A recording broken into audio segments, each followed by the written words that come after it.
Division I semifinal features the Murrieta Mesa High School Rams and the West Ranch High School Wildcats. Visiting Murrieta Mesa, the Southwestern League champions, enters the contest with a season record of 25-7. The Rams have advanced to the semifinal round with playoff wins over Lakewood, Esperanza, and number 3 seeded Orange Lutheran.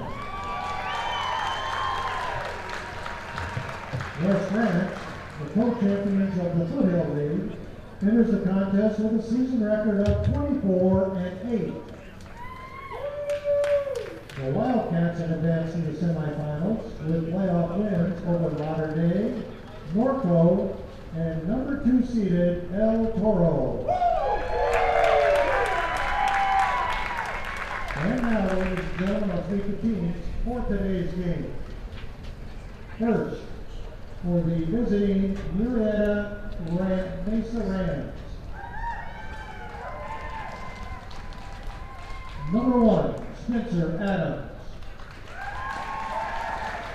Number 10, Kevin Camaros. Number 14, Nick Brock. Number 23, Bobby Barrett. Number 24, Jacob Wilson. Number 27, Riley McDonald. Number 28, Jordan Spurgeon.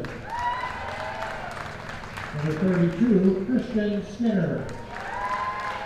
Number 34, Jesse Robinson. Number 35, Andrew Dunkel. Number 44, Jacob Marquardt. And number 51, Nate Stalinovich. Assistant coaches, Mark Barbie, Josh Armstrong, Donald Benson, and Alex Marquardt. And now the starting lineup for the Rams. Leading off, playing right field, number 42, Justin Randall. Batting second, playing shortstop, number 2, Brad Freebay. Batting third, designated hitter, number 8, Kevin Paul. Batting fourth, center fielder, number 7, Austin Salcido. Batting fifth, playing first base, number 22, Hunter Woodruff.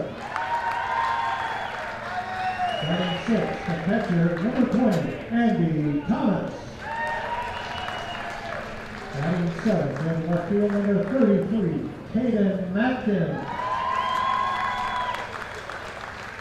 Batting eighth, the third baseman, number 3, Zach Milos. Batting ninth, playing second base, number 6, Kyle Paul. And pitching for Murrieta Mesa, number 4, Tony Carrion. The head coach, Bryn Wade.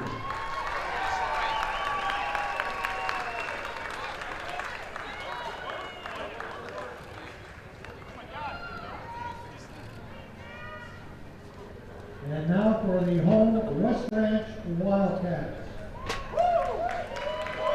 Number 4, Evan Galatney. Number 7, Michael Rosati. Number 9, Simon Collado. Number 11, Darren Bowie. Number 12, Timmy Justin. Number 17, Christy Frierson. Number 19, Christos Stefanos. Number 20 in the bullpen, Maddie Frierson. Number 22, Will Chambers. Number 24, John Eberly. And number 28, Judd.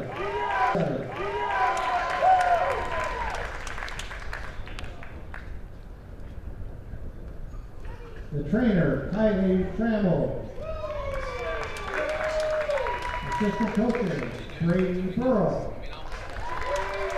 Ryan Wingreen. In the bullpen, Jim Wagner, Bob Cardamone, and Travis Frieden. The head coach for West Ranch, Casey Burrow. And now the starting lineup for the Wildcats. Leading off in right field, number 2, Jason Dries. Batting second, playing center field, number 23, Sam Gray. Batting third, the shortstop, number 13, Dwight Baumgartner. Batting fifth, the catcher, number 10, Cade Sterling. Batting sixth, playing first base, number 25, Doug Bragg. Batting sixth, the third baseman, number 18, Daniel Luvano. Batting seventh, designated hitter, number 15, Austin Hernandez. Batting eighth, playing second base, number 1, Nico Valdez. Batting ninth, left fielder, number 8, Alex Lee. And the starting pitcher for the Wildcats, warming up in the bullpen, number 14, Jack Cunningham. And now, ladies and gentlemen, we ask that you please rise in honoring America with the playing of our national anthem.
welcome to live play-by-play sports coverage of the CIF Southern Section 4 Championship, presented by Pro Glider Bats.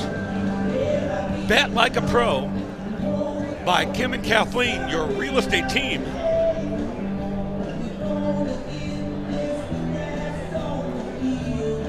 And by the Santa Clarita School of Performing Arts, voted the best acting and modeling school in the Santa Clarita Valley.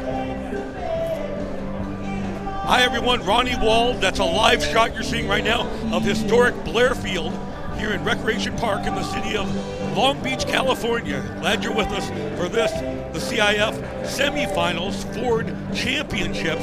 It's West Ranch taking on right now the Murrieta Mesa Rams. Both teams getting here truly Cinderella stories. And when you take a good look at Murrieta Mesa, a school that just started, was constructed a few years back, 2009, and look what they've been able to do with second-year head coach Bryn Wade. In first round, took care of business against a tough Lakewood team, 8-0. Round number 2, another shutout, this time against Esperanza.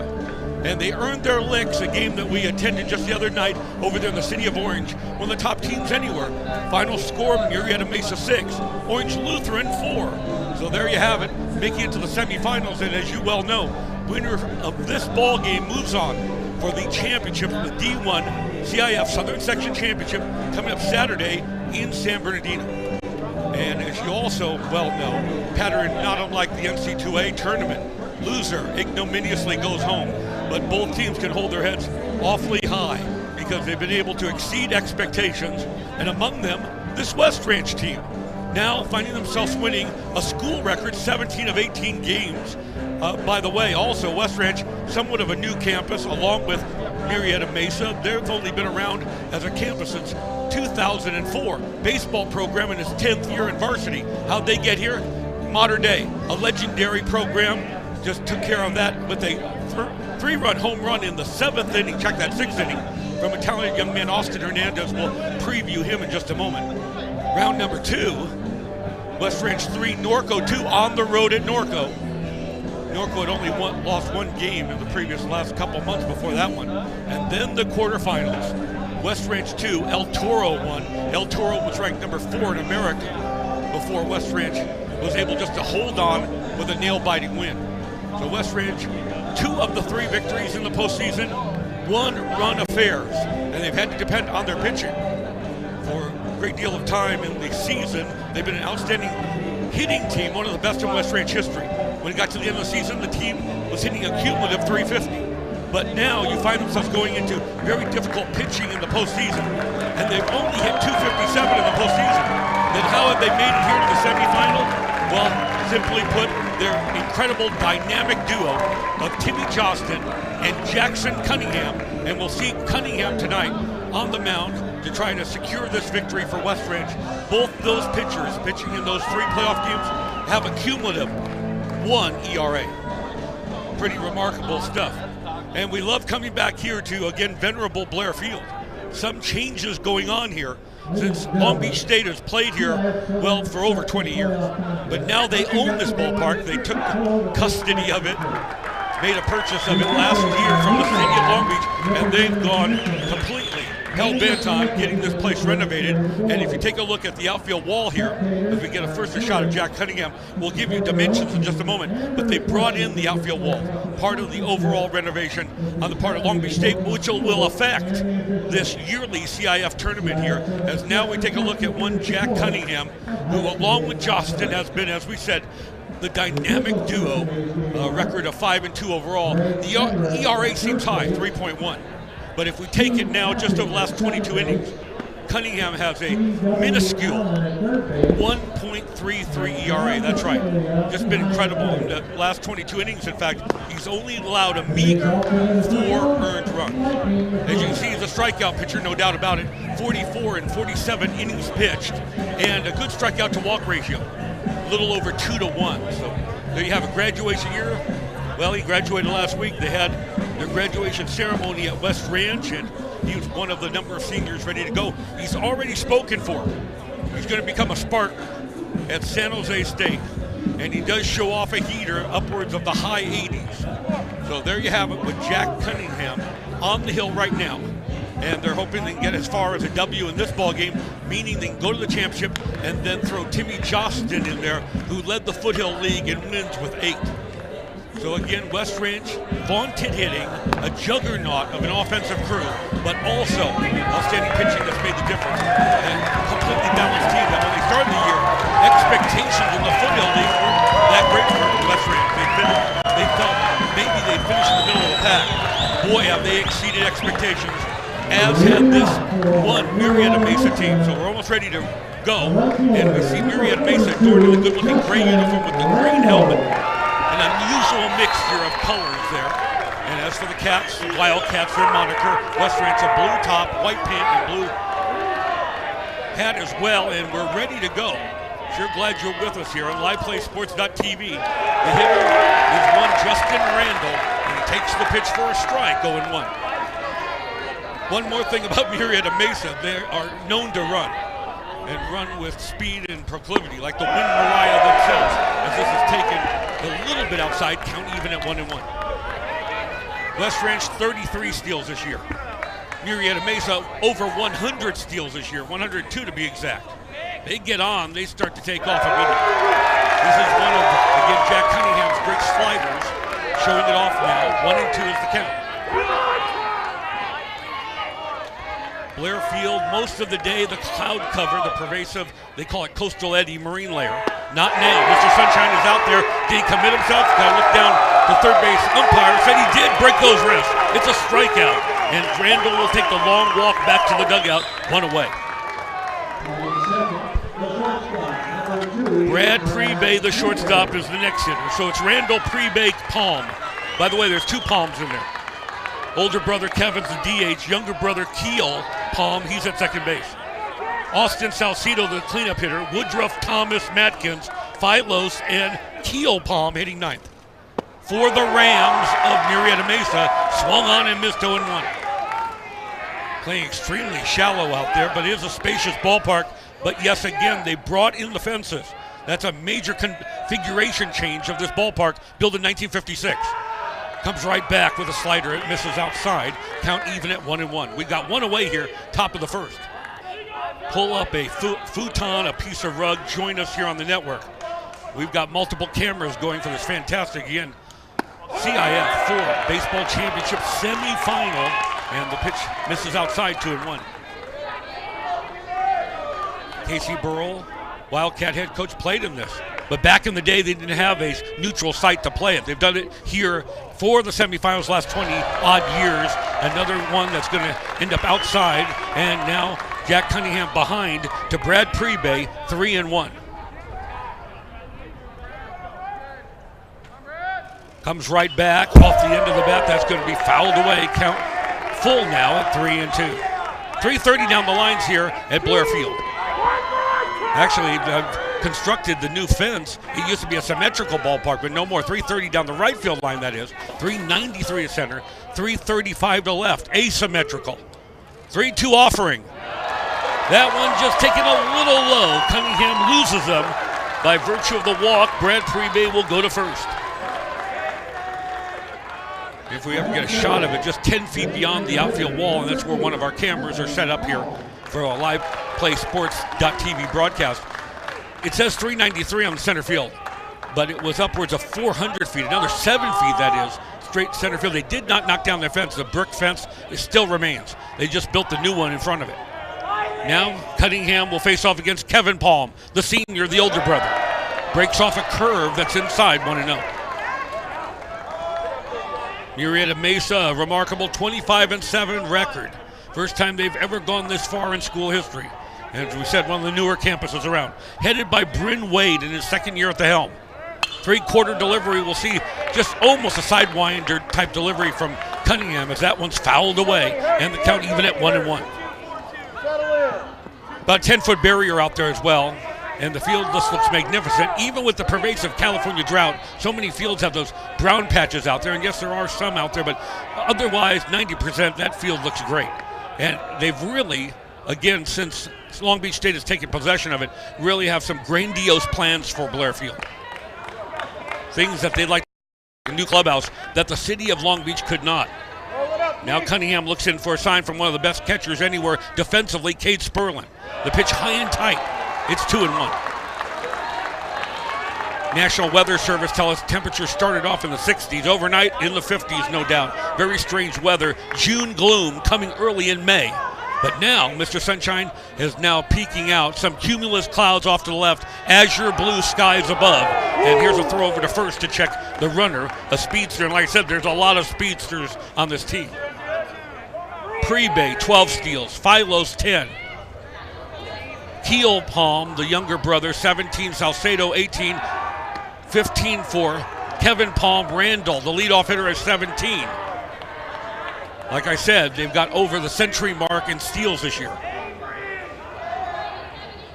They also switch off in terms of pitchers. They can put 3 or 4 live arms out there at any given time during the course of the minutes, and the count 2-2. One down.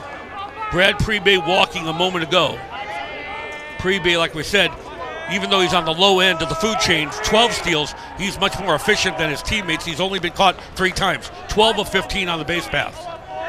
We'll have to take a good look, however, on Cade Sperlin. As outstanding as he is as a defensive catcher, he's been able to throw out only 27% of runners behind the plate.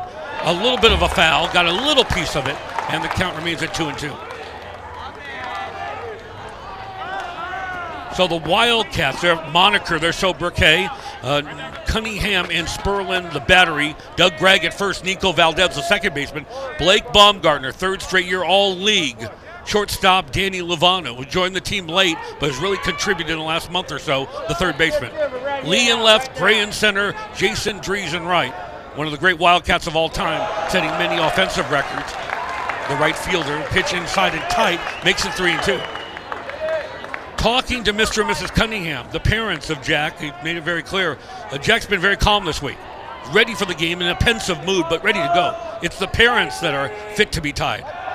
Ain't that the truth? Now another throw over to check the runner, trying to tire him out at first. The book on these, again, Ram base runners is to try to keep them tight over there. But this one particular one, Brad Pre-Bay taking a very generous lead. Now they have a play on, hit and run, but it's going to be slashed left side, foul, and it remains 3-2. Cunningham started slow this year, some arm problems, but boy, he's really come around of late. And we talked about Timmy Johnston, the other one that's gotten 5 straight victories and 8 wins overall. Available if Jackson starts to falter at any time. This is nubbed just down the line. Another foul ball, and still it remains a count full. Ronnie Wald, your game broadcaster, on a broadcast solo bid. Delightful night, beautiful. Again, Southern California weather that wasn't this way, as we said, all day long. Pretty gloomy all day long, and then it just broke through 5 minutes before game time. That one's strike 3 called. 2 strikeouts recorded in the inning. Pre-Bay remains at first, and now the cleanup hitter, Austin Salcedo, for the Murrieta Mesa Rams. Both of the high-flying pitchers are moving on. We already mentioned, of course, Jackson Cunningham heading to San Jose. The old saw, do you know the way to San Jose? He does. And then one Timmy Johnston going to Fullerton. This is hit on the line, but right at Jason Drees. They leave a man on, 4 up, 3 down. We head to the bottom of the first. Murrieta Mesa, nothing. West Ranch coming up. And you're watching proudly the CIF 4th Baseball Championships. We'll be right back. Vote yes on Measure E. College of the Canyons is essential to our high quality of life in the Santa Clarita Valley. For the 3 and 5 local high school graduates who begin their college career at College of the Canyons, and the 4,000 students on waitlist for science and needed classes. For the 1,000 local veterans learning, training, and working on campus. Because skilled local training and our growing local economy go hand in hand. Vote yes on Measure E.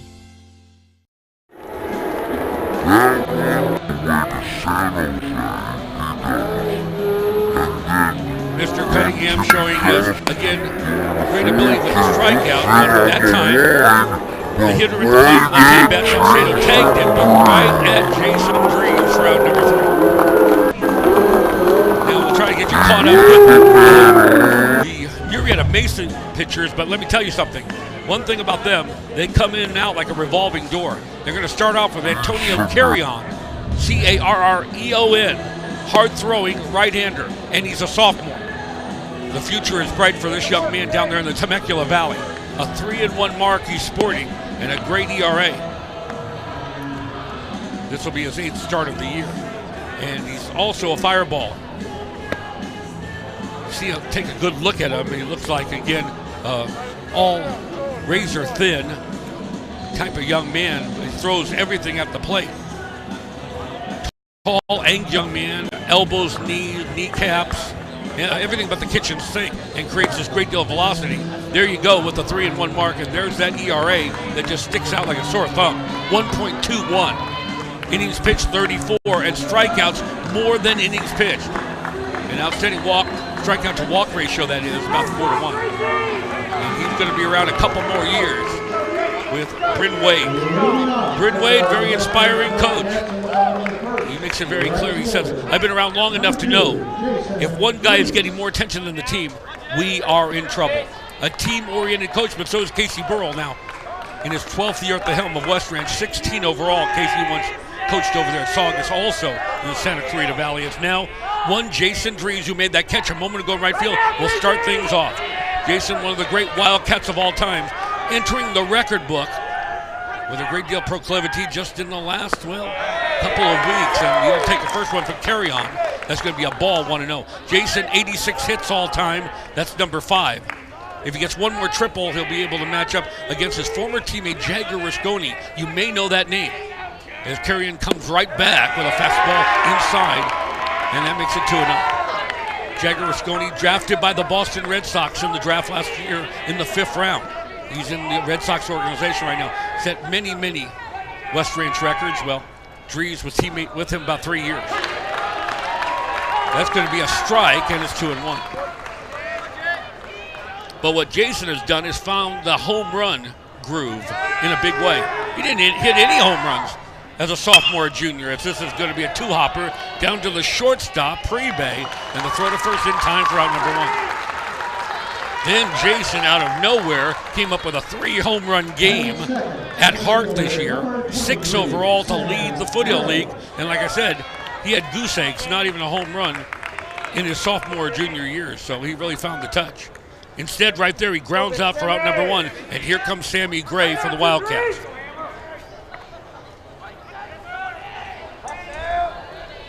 Gray, a number of hitters that at the end of the regular season was hitting over 400, but they've seen that average drop going up against the outstanding pitching that's in the postseason, and he's going to take that time a slider for a strike, 0-1. Antonio's the first name, Carrion. He himself is a fireballer as well. Pitch, he seemed to aim that one, and it's off the plate, 1-1. 38-11 strikeout to walk ratio. We mentioned that, but he's got the 38 strikeouts in only 34 innings of work. Now something wrong, so the catcher needs to go out there and confer with him. That's Andy Thomas. So let's take a look at the Rams with the leather. Carrion and Thomas are the battery. Hunter Woodruff at first. Keel Palms, the second baseman. Brad Pre-Bay, the shortstop. And Zach Philos, the third baseman. Carrion looking for a sign from, again, catcher Thomas. Murrieta denied. No score in this ball game. West Ranch right now 1 down. Gray up there, and will take a strike. It's 1-2. Caden Madkins in left. Austin Salcido's the center fielder. Justin Randall, the leadoff hitter, and the speedster in right. Kicks and fires away, and it's going to be fisted into left field like a dying quail coming down, but on the run. A fine catch that time from Caden Madkins of the Rams.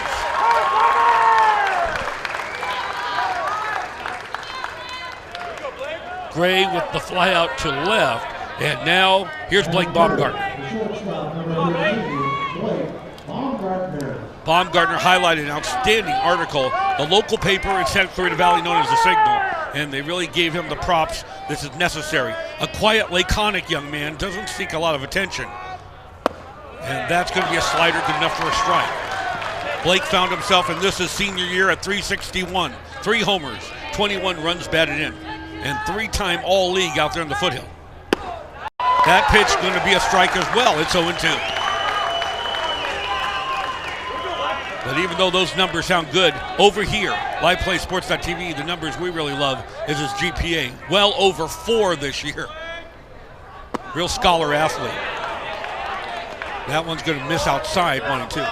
So Blake can pick any school he wants to go to, not just based on his athletic ability. Chosen UC San Diego, biomedical, and he'll do very well and also play down there in NC2A Division II. That's going to be a pitch that's missed, and now we've got Deuces Wild, 2 and 2, 2 away. Talk about a pitcher that works very quickly. It's Antonio Carrion for Murrieta Mesa. This is going to be hit high and deep down the left field line, but hooking foul and out of play. Long Beach State, what a great legacy and what great players played on this field and have moved on to major leagues, like Evan Longoria of the Tampa Bay Rays, and of course Troy Tulowitzki, who's moved around but first started off with the Rockies, and then going back way in, again, baseball history, Bob Lemon, a legendary Hall of Famer. His dream was to help build this field.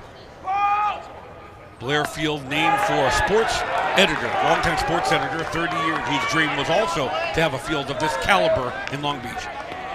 And he was able to fulfill his dream. Line drive left side, out of play. Count at 3 and 2. And Blair has been the site of a number of commercials and movie shoots. He's got that quintessential, if you will, minor league look. 3,200 it holds. Down the line, foul ball for Blake hanging in there right now. 2 away, and if they get that far, waiting on deck, his chance, the hottest of the West Ranch players is the catcher, Cade Sperling. Blake up there right now. Antonio Carrion. More pensive right now into the windup, and here's the pitch way inside. That's ball 4. So that'll open up an opportunity for the first baseman in the ballgame. And look, Blake didn't really take a look at that errant ball that took off to center, and he's not known as a speed merchant, but I'm almost sure if he had seen it, he would have taken off towards second base. But instead, he was a little lackadaisical that time. And so was, no doubt, Murrieta Mesa on that. So they dodge a bullet, and here comes the left-handed bat of Cade Sperling. Sperling, for much of the early part of the season, was under the Mendoza line, under 200. And he has just been lights out of late, an overall average of 343. The team's hitting 342. 5 doubles, 2 homers, and 17 runs batted in. Now he fouls it away back of the screen. It's 0-1. Sperling, he's on in midst of a 9-game hitting streak. 15 for the last 33. That gives you a little idea. I would characterize it as boilerplate hot for this young man from Stevenson Ranch, California. 5'11", 200-pounder. But also, the part that goes unsung, known very well in the Foothill League, that comprises the 6 high schools in the Santa Clarita Valley, and regarded as the finest defensive catcher there. But he can get a hold of one and send it deep if need be. And the pitch finds itself down low, and it should be 2-1 on the scoreboard. 2 away. Sperling up there trying to drive in his good buddy Blake Baumgartner at first base. With the configuration, with everything drawn in, Sperling's a guy that can hit a long way if he needs to. But this time he goes the other way. It's lifted down the left field line, chasing after and running out of real estate over there was the third baseman, Zach Filos. As for West Ranch, 24-8. The 24 victory is the most in program history. Also, winning 17 of their last 18 has never been done. Casey Burrell, the only coach the team has ever known, but he shares co-head coaching duties with brother Brady Burrell. And his family, all of them are teachers, educators from the Santa Clarita Valley. Carry on. This is going to be hit to center, but it's in shallow. Looking up quickly, and now it's going to fall between the shortstop and left fielder, and everybody's safe. The shortstop, Brad Krebe, did call for it, and then maybe in the high sky syndrome, or looked up into Mr. Sunshine that finally had broken through just an hour ago, he couldn't locate it. At that point, Caden Matkins had backed off somewhat. He's the left fielder for the Rams. Instead, it becomes a comedy of errors. The ball falls between them, and a golden opportunity now in the first inning here for West Ranch. West Ranch, the appointed home team for this ballgame. As now, here comes their first baseman, Doug Gregg.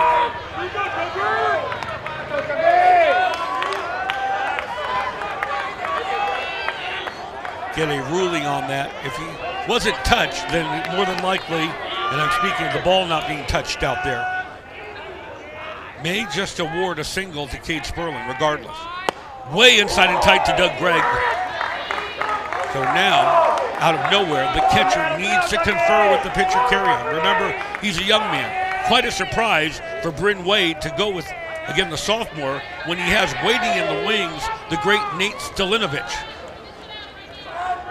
Stalinovic, a senior with a 1.26 ERA and 7 wins this year. I'm almost sure, if I'm a betting man, that they will have Stalinovic waiting in the wings if need be.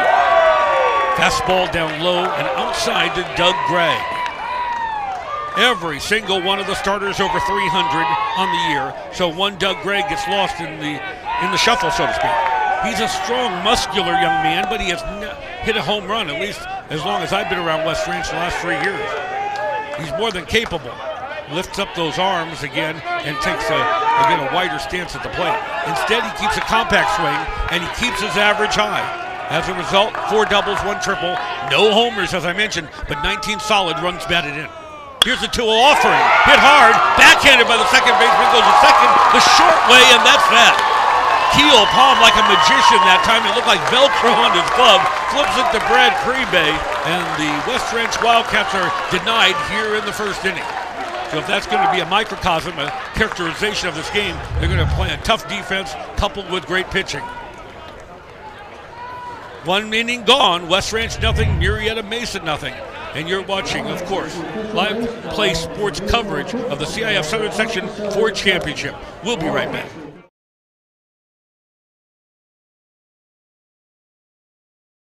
The Pro Glider, easily one of the best teaching tools you can put in the hand of any baseball or softball player.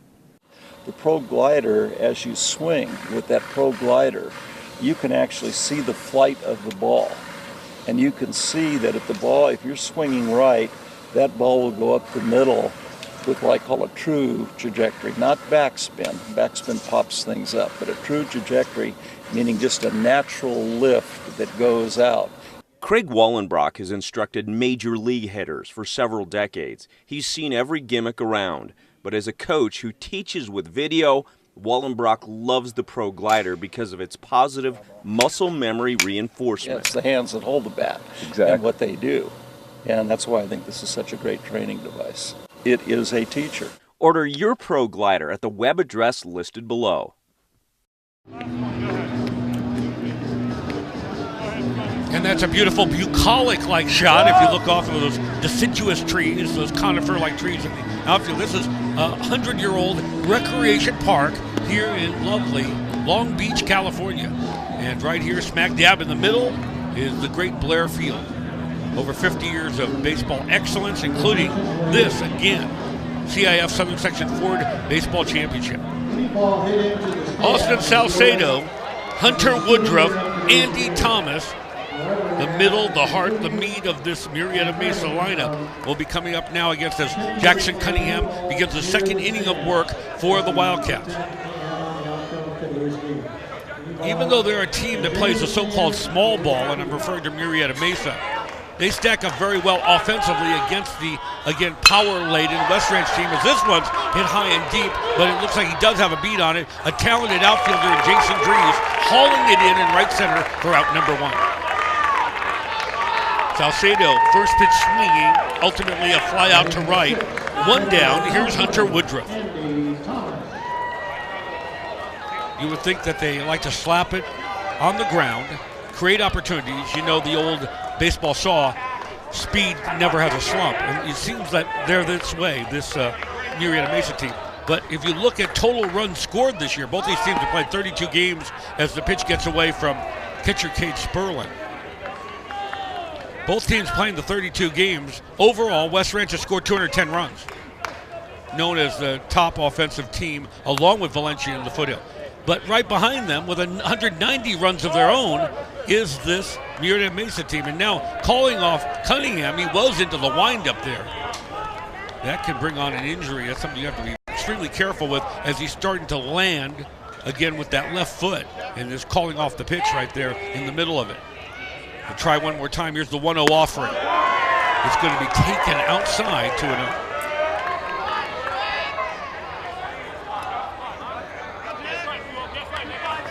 But both these teams have surprised so many. And of course, I've been with West Ranch now all year long.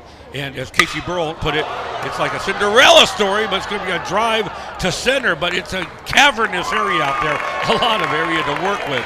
Maybe that would have been out of a lot of high school stadiums, but not here. With Major League-like dimensions, Sammy Gray makes the play in right center for out number 2. Live and die by the long ball here in this ballpark. This is why Long Beach State brought in the fences to create some more offensive opportunity in the NC2A Big West Conference. But still, you're talking about high school guys out here, and that's still quite a jack. 335 down the left field line, 330 down the right, as Hunter Woodruff will step in the batter's box right now.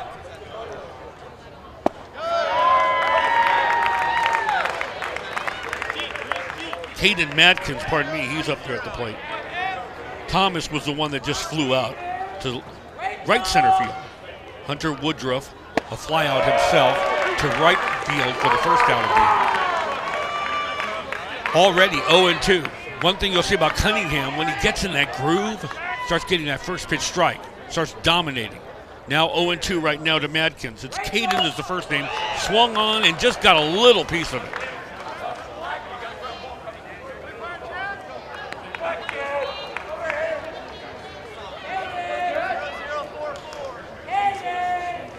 Adorned in that gray uniform. I haven't seen that gray uniform often. It really stood out when we were able to scout this team just a couple days ago at Orange Lutheran, and this is on one hop. Knocked down by Baumgartner. The throw to first in time for the out.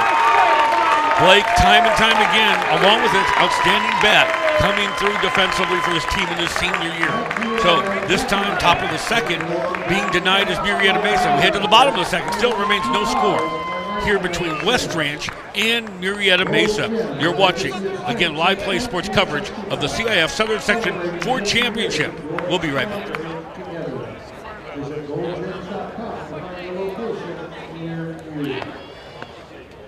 Fox Sports West is the official home of the CIF Southern Section Championship. For most complete coverage of Southern Section Championship, visit foxsportswest.com.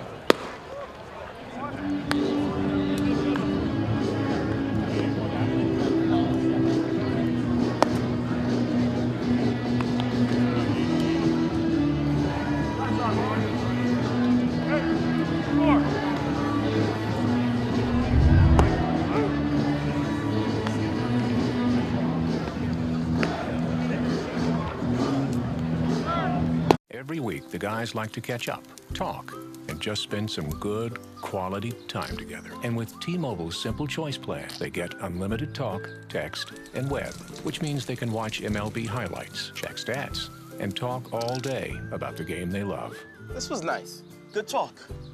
Great seeing you guys. With T-Mobile, ESPN, and ESPN Deportes, the game.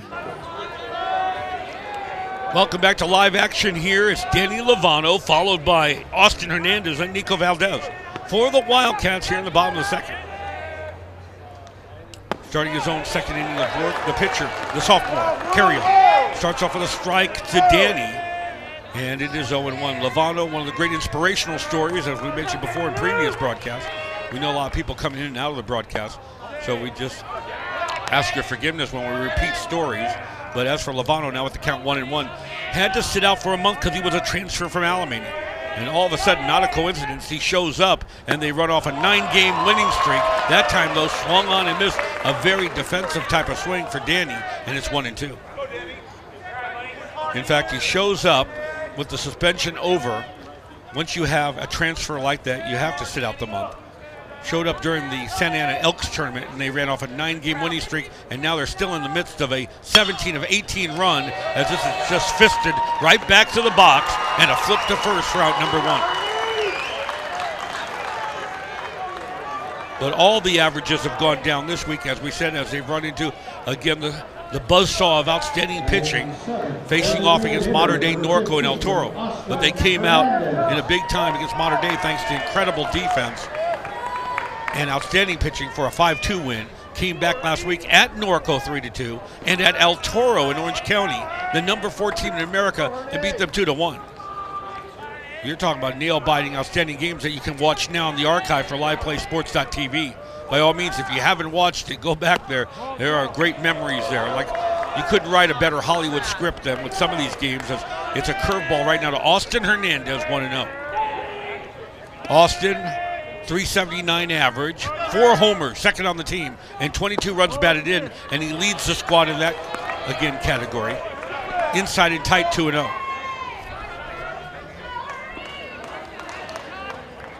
Austin, one of the great inspirational stories on the team, as Carrion comes right back and forces him off the plate. He had some major gastric issues and had to have hospitalization through much of last summer into the spring. Doctors say he's so weak he shouldn't even consider playing baseball. Fastball up high, and that'll be ball 4. Nonetheless, he went ahead and joined the team. He started off slow and then became like a juggernaut precisely around the time the team again went on that 9-game winning streak. He and Lovano really, in their own way, helped carry the team and get them a fire lit under them, so to speak, as the hitter is Nico Valdez, the second baseman for the Cats. Well, as a result, he's still on a lot of medication. He's still hanging in there, and he's not up to his complete weight. But somehow he's persevered and come through. And I'm talking about Hernandez on first with an almost 400 average as Nico takes a pitch high and tight, 1-0. So kudos go out to the incredible run for one Austin Hernandez, who's really, again, making it through not only just sheer will and brilliance, but a lot of prayer. 1-0, 1 away. Here's Nico with the chopper down to the shortstop. He's going to take it pre-bay, second for 1, but that's all. They're going to get the front guy, one Austin Hernandez, but Nico's much too fast, and he puts a speedster at first base right now for West Ranch High School. No score in this one. We expect it to stay a very low-scoring affair. Remember, winner goes on and plays at the minor league ballpark in San Bernardino of the San Bernardino 66ers. A modern ballpark, but the minor league park. We remember doing several in CIF finals from both the Big A and Dodger Stadium over the years. But not this time. They're going out to San Bernardino, as Alex Lee will be the hitter.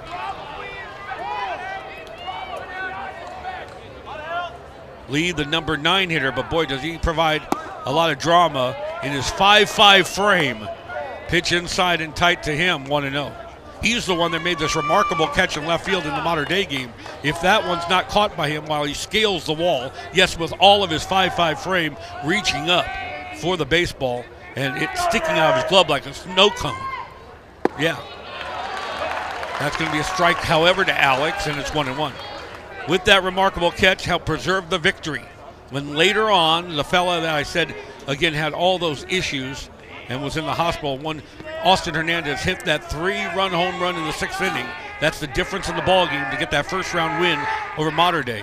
Again, it's going to take some miracles just to get through this tournament, and boy, has West Ranch seen their share of it. And I bet the same can be said for Murrieta Mesa with their newish program, as it's fouled away on the bunt attempt by Alex, and it's 1-2.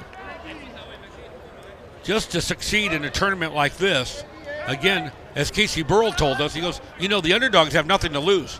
All the pressures are on the teams that are expected to make it to the final. Well, guess what?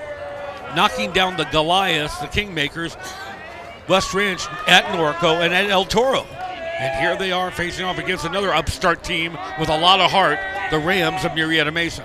Now 1-2, carry on with the slider that's a little outside, and the count even at 2-2. 2 down, bottom of the second here at Blair Field. I'll tell you, head coach Bryn Wade, in that 6-4 win over Orange Lutheran a couple nights back, he pulled the pitcher out before the first inning. But he's giving Carrion a lot of work here. Fisted, a little pop-up, coming up quickly. He misjudged it for a moment, then had to make a basket catch. The little brother, the junior, Keel Palm, to end things. West Ranch leaves a man on. After 2 complete, Murrieta Mesa nothing, West Ranch nothing. And you're watching proudly Live Play Sports coverage of the CIF Southern Section Ford Championships. We'll be right back.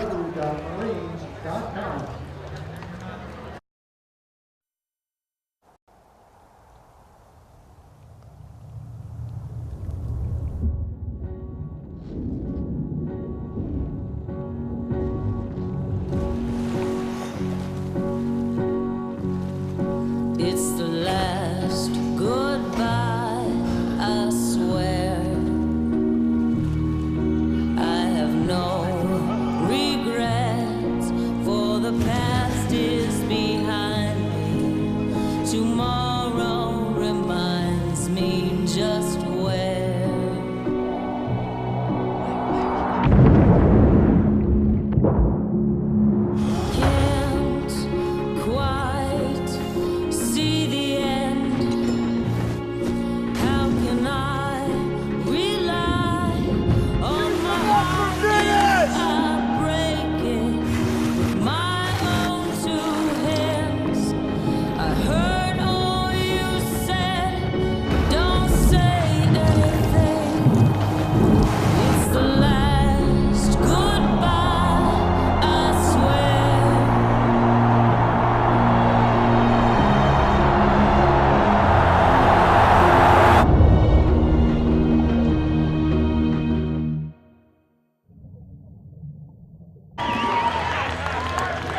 Zach Philos will start things off now for, again, the Rams of Murrieta Mesa. A high school starting in 2009 against one started just a few years back. Oh, they're the old veterans.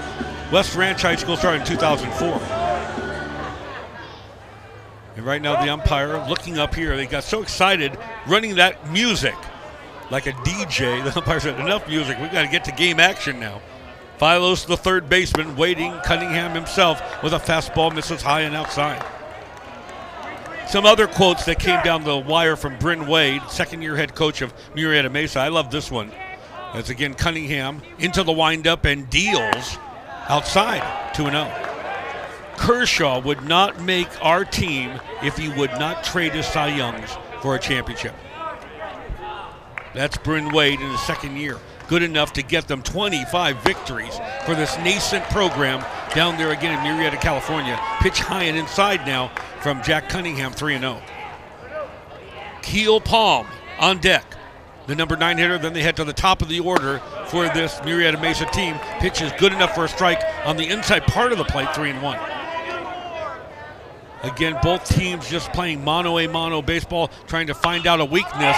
It's a high pop-up with the shades down. Here comes Greg, but also Cade Sperlin climbing up there. And that's, again, emblematic, a microcosm of what Cade Sperlin does. He doesn't mind taking the attempt and possibly jumping into the stands to go after an errant baseball. That's the kind of guy he is. And we've got some great video from last couple games where he'd go out there like a veritable Dr. Phil to counsel West Ranch pitchers, and he just would start, again, engaging in a hug with the pitcher out there. I said, we've never seen that before. There's a lot of love out there on this team, and again, a symbiotic simpatico between pitcher and catcher on this West Ranch team. Here's the 3-2 offering. It's going to be a ground ball down to Blake. Some funny hops. He stays with it and throws to first for the out. That took the senior experience there. Many times they say charge the baseball and don't let it play you. That time he had to see where it was going to end up. And he read it correctly as we are in the top of the third inning. Number 9 hitter Keel Palm steps in there right now. K-I-E-L is the first name. On deck, Justin Randall for the Rams. Cunningham wheels and deals with a pitch way outside and misses, and it is 1-0.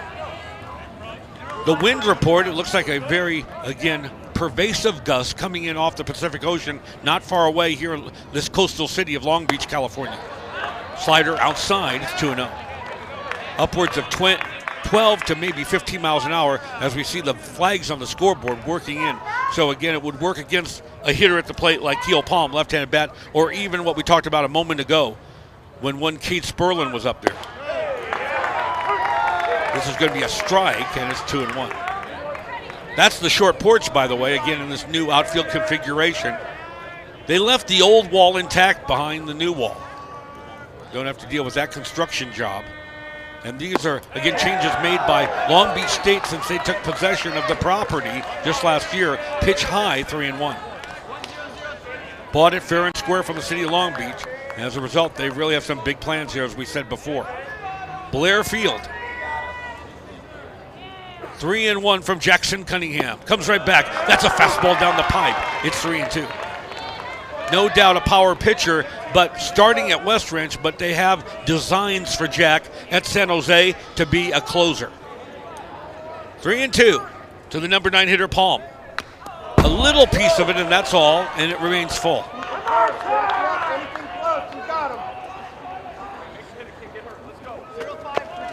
Cunningham, 5'11", 185-pounder. What did he say this week? I want to keep the ball low, but I want to attack the strike zone. His last outing, he beat Norco convincingly. A complete game, 4-hitter. Only 2 earned runs allowed. 12 strikeouts in that ball game. And this one, though, just a little off the plate. A little body English on the part of the pitcher, Jackson Cunningham, trying to will that over the plate. Instead, the walk to Keel Palm. You don't want to do that with a number 9 hitter too often. He's got 2 walks in this ball game. Justin Randall steps to the plate for Murrieta Mesa. By the way, the later game that will be broadcast, of course, on LivePlaySports.tv, Jay Serra takes on Harvard Westlake. About an hour after the conclusion of this ball game, a great doubleheader, semi-final action here in Long Beach. Pitch misses, it's 1-0.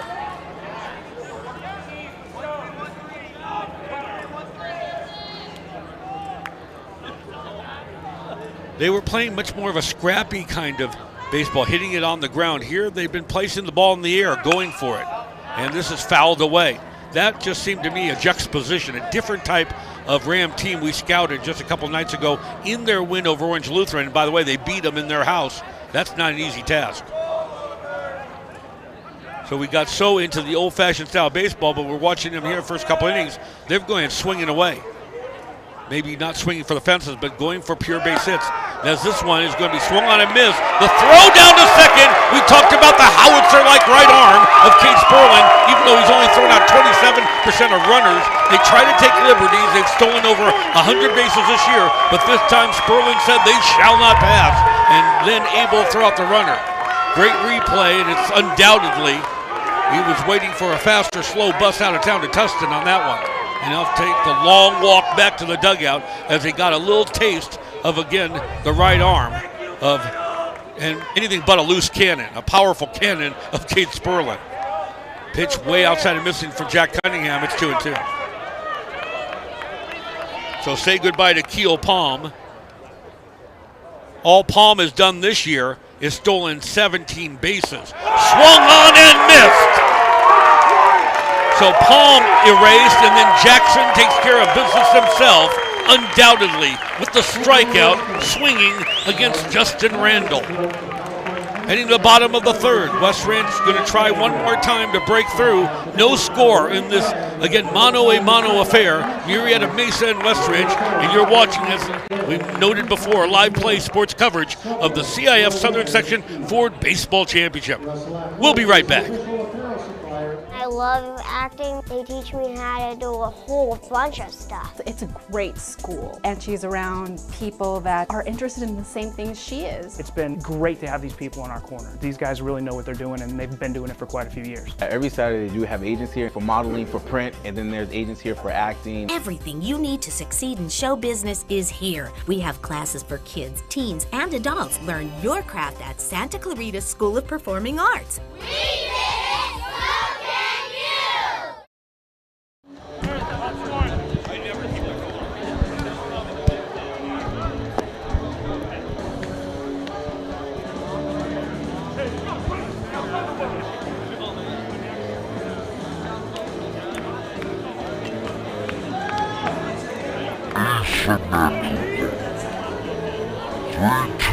So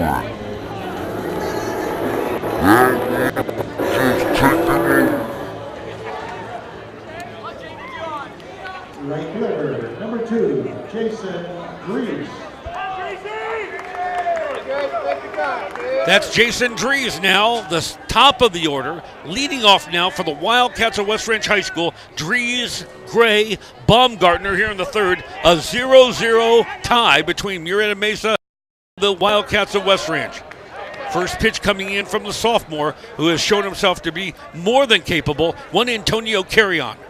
the 3-1 mark, 1.2 ERA, his 8th start of the year.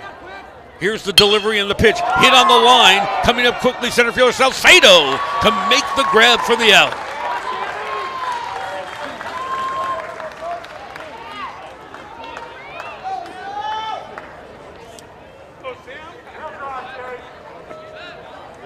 So no problem, and we see now Salcedo, our first look at him, a guy that can cover a lot of territory out there. But when you got a team full of guys with all those steals, you can just almost bet that they're just as capable defensively, and they're showing that right now. Sam Gray, the hitter, flew out in the first inning, 0 for 1.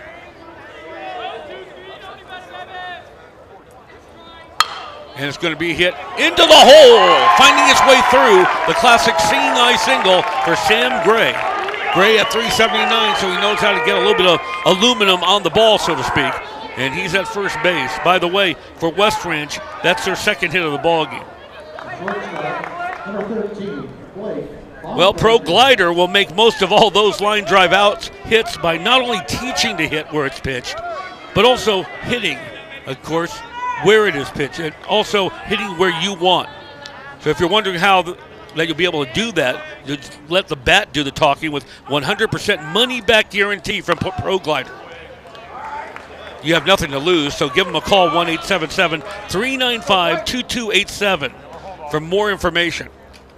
And you know that in this day and age of highly specialized training, you need an edge. Edge for your youngster, an edge for yourself. Then you can find it there with our friends at Pro Glider. Again, give them a call. It's toll-free. 877-395-2287. Pro Glider. Blake Baumgartner at the plate right now. And a quick throw to check Sammy Gray at first base. Baumgartner walked in the first inning.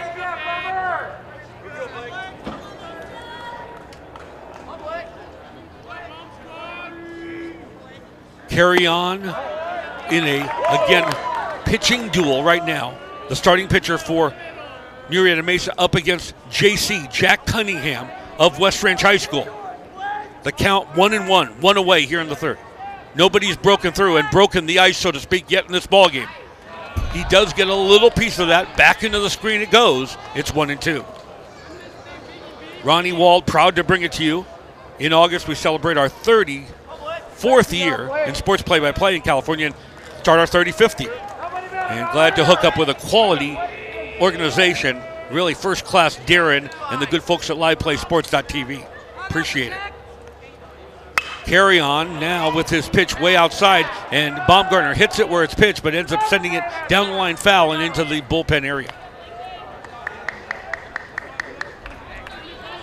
Off 7th Street in Long Beach, and you see a lot of construction-like crews because once again, the good folks here at Long Beach State want to get going on the changes on this ballpark, and they were able to institute some of them for the Big West season just ended. Long Beach State playing very well themselves. They find themselves in the Coral Gables tournament and the regional, should I say, Coral Gables regional down there in Florida right now. So we wish them all the best. With their moniker, the Dirtbags. I always prefer their true mascot name, 49ers, but there you have it. But they've done so well and so many players coming out of here, they can call them anything they want. 1-2. Blake sends it down the line, coming over quickly. Randall near the line and in foul territory makes the backhanded stab for the second out.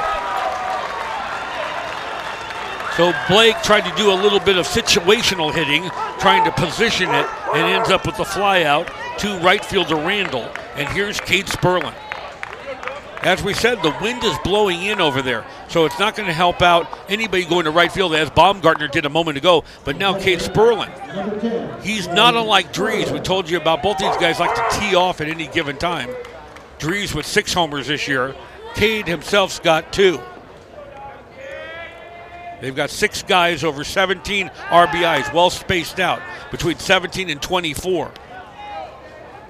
Overall, West Ranch hitting .342 on the year. That's second highest in school history. Their .370 average back there in 2009, that was before the bats were neutralized. It's a dead bat era. High pop up. It's going to be shallow left. It's Caden Matkins will squeeze it, and that is out number 3 in the inning.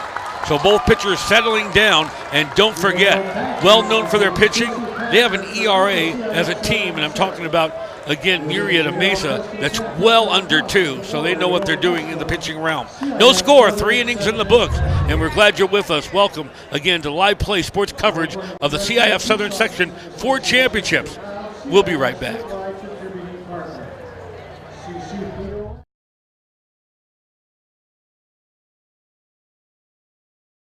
The Pro Glider, easily one of the best teaching tools you can put in the hand of any baseball or softball player.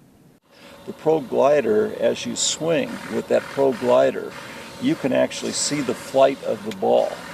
And you can see that if the ball, if you're swinging right, that ball will go up the middle with what I call a true trajectory, not backspin. Backspin pops things up, but a true trajectory, meaning just a natural lift that goes out.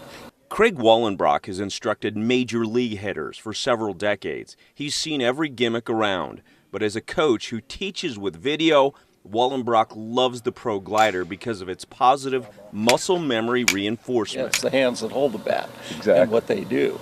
And that's why I think this is such a great training device. It is a teacher. Order your Pro Glider at the web address listed below.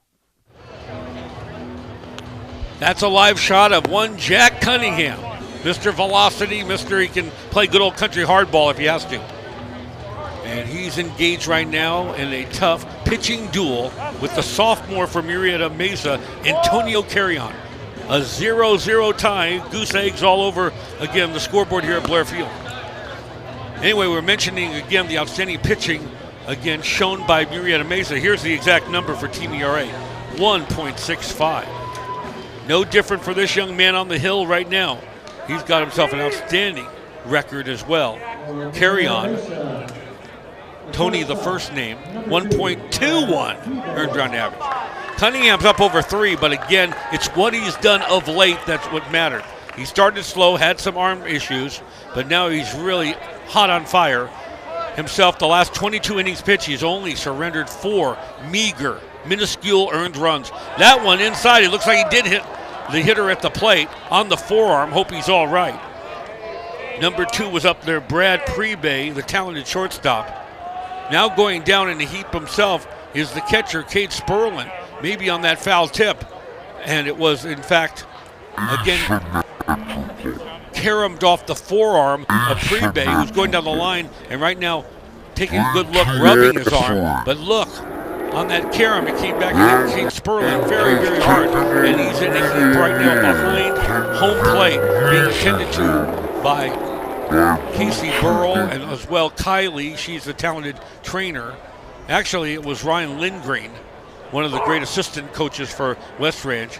He did pat him on the back, so that should be an indicator that they feel he's all right. But the breath may be taken out of him. He is, again, we've watched him all year long, and Cade Sperlin has done yeoman's work and fighting through as the senior he is, all the bumps and bruises and foul tips and everything that goes on behind home plate. And here's another good replay of what actually happened. Hit the forearm of the hitter, and then we're not quite sure. It looked like he received the pitch down low, but then it was not as a result of caroming off the forearm of Prebay. Something happened behind the plate there, and we just did not see it. But now Cade is going to continue. There's no way he's going to miss this ball game.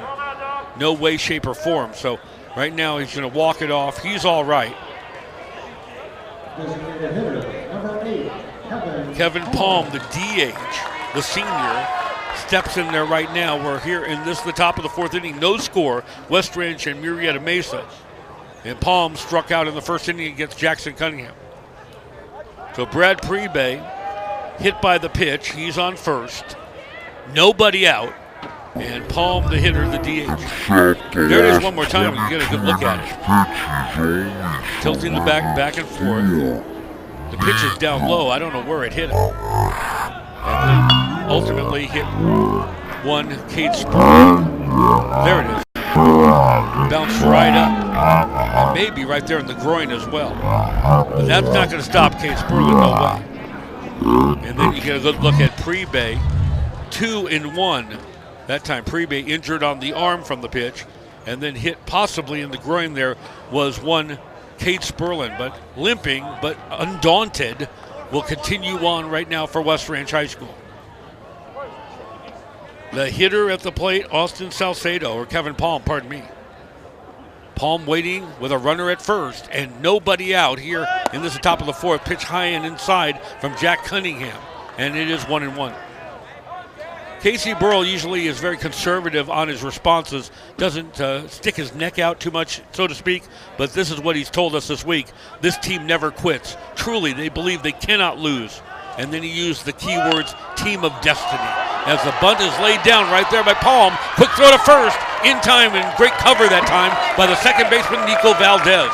However, for the first time in this ball game, the Rams have a runner in scoring position right now in Brad Prebe. So that's what they're known for, at least that's what I heard. Small ball team, but they seem to have all the pieces of the puzzle. They have to. They got the Southwestern League Championship over a tough Vista Murrieta team who's well known for their great baseball in Murrieta. And they ended up 1 or 2 games ahead of them. Regardless, 11-4 mark overall. Laying down the bunt quickly, Austin Salcedo, and nowhere to go with it was Nico Valdez. And now that's the team that we saw in evidence beating Orange Lutheran a couple nights ago. Very much a small ball team. And Nico couldn't do anything with it, no one to throw it to, and now they're in business. 1 away. Runners at the corners for the Rams. Infield hit that time for Salcedo. Great bunt, and look at it start to die on that infield grass. Here comes Nico as quickly as he can. In fact, there was someone to cover, Doug Gregg, but he didn't want to risk the throw. Now number 22, Hunter Woodruff, the hitter for Murrieta Mesa. Now you've got Prebe 90 feet away from scoring the first run of the ball game. Kevin Palm at first. Now another bunt. Here it comes. Runner to the plate quickly. Throws it over to one Cade Sperlin. He's safe at home. Jack Cunningham tried to scoop it from his glove. That's the most expedient way to do it, but it's also the slowest way. There was nothing else he could do. Got it to Sperlin, and then the runner, very wise Brad Prebe, was able to slide underneath and score the first run of the ball game. 1-0 Murrieta Mesa. Much of the happiness of their group that's on the right side here at Blair Field. Much more silent and quiet on the left side, speaking of the West Ranch faithful. And the hitter, number 20, is Andy Thomas, the catcher. Great bunt. He'll get the RBI. Infield hit. Prebe scores. RBI for Woodruff. 1-0 Murrieta Mesa. Thomas flew out in the second. By the way, Jack Cunningham not out of the woods yet. Runners at first and second. Pitch inside. Did he hit him with that pitch? Yes, he did. No doubt about it. So Cunningham, instead of helping his own cause and was pitching well in this ballgame, has hit 2 batters in this inning, giving up a couple of hits and that sacrifice. There's only 1 down, and thanks to that hit batsman, one Andy Thomas, bases are loaded right now for Murrieta Mesa High School, and Jim Wagner, the talented pitching coach on this West Ranch team, needs to go out there and talk to Jackson and have a man-to-man talk to him. Caden Madkins will step in there in just a moment, the left fielder. Murrieta Mesa, 321 team average overall. West Ranch 342, but all that is thrown out the window. It's all pitching in a big way in the postseason. And each run oh so valuable and precious at this juncture of the ballgame. And give Murrieta Mesa credit, they manufactured that run completely, but the door was opened initially by Jack Cunningham hitting Brad Prebe to start the inning. Top of the fourth, 1-0, Rams of Murrieta Mesa. Number 33, Caden Madkins comes to plate. C-A-I-D-E-N first name, Madkins the last name. Grounded out to end things in the second, 0 for 1. But he has to feel like a kid outside a candy store with his nose pressed up against the window. Golden opportunity for him to cash in a lot of Rams right now.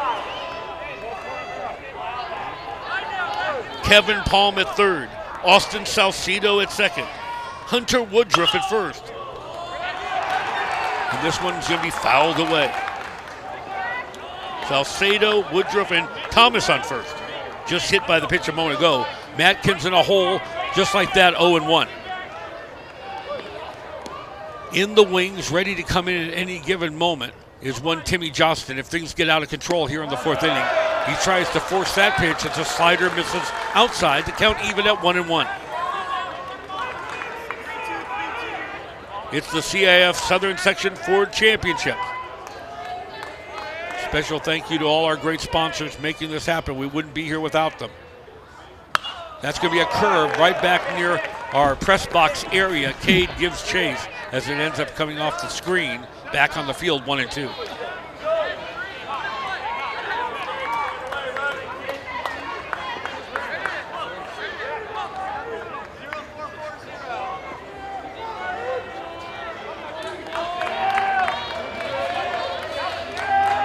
All right, they wind it up one more time.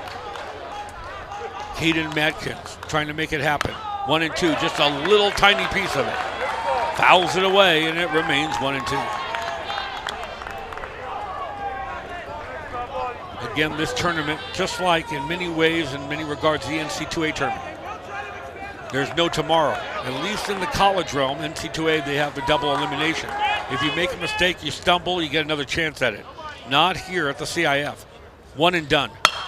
He's going to reach out. This may fall. However, Blake makes the backhanded stab at it. A great play for the senior, and it's one away, and everyone has to stay where they are. Blake Baumgartner ranging far to his right that time. And Jack Cunningham sending out a special personalized thank you that time to Blake Baumgartner. Now one away. Pop out on the part of Matkins on the infield. Zach Philos is the hitter. So you take a good look at Zach Philos and the group, and you see, as you look at them, not, again, very large players, not very big, not very muscular, but they're talented hitters. Philos sends it to center field. Sammy Gray will take it for out number 3. Could have been much, much worse. Instead, it ends up only 1 run, and Murrieta Mesa leaves the bases loaded. Heading to the bottom of the 4th, 1-0 Murrieta Mesa over West Ranch. And you're watching proudly, as always, live play sports coverage of the CIF Southern Section Ford Championship, presented by Pro Glider Bats. Bat like a pro. Hardworking men and women who keep our public school students safe, well-fed, and ready to learn. For more information, visit www.csea. Vote yes on Measure E. College of the Canyons is essential to our high quality of life in the Santa Clarita Valley. For the 3 and 5 local high school graduates who begin their college career at College of the Canyons, and the 4,000 students on wait lists for science and needed classes. For the 1,000 local veterans learning, training, and working on campus. Because skilled local training and our growing local economy go hand in hand. Vote yes on Measure E.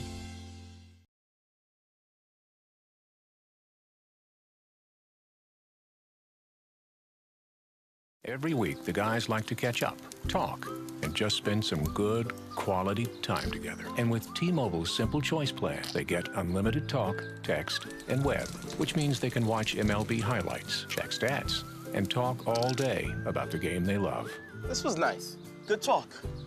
Great seeing you guys. With T-Mobile, ESPN and ESPN Deportes, the game goes where you do. Wednesday Night Baseball brought to you by T-Mobile. Rays Red Sox at 7 on ESPN. First baseman, number 25. Doug Gregg will start things off for West Ranch High School.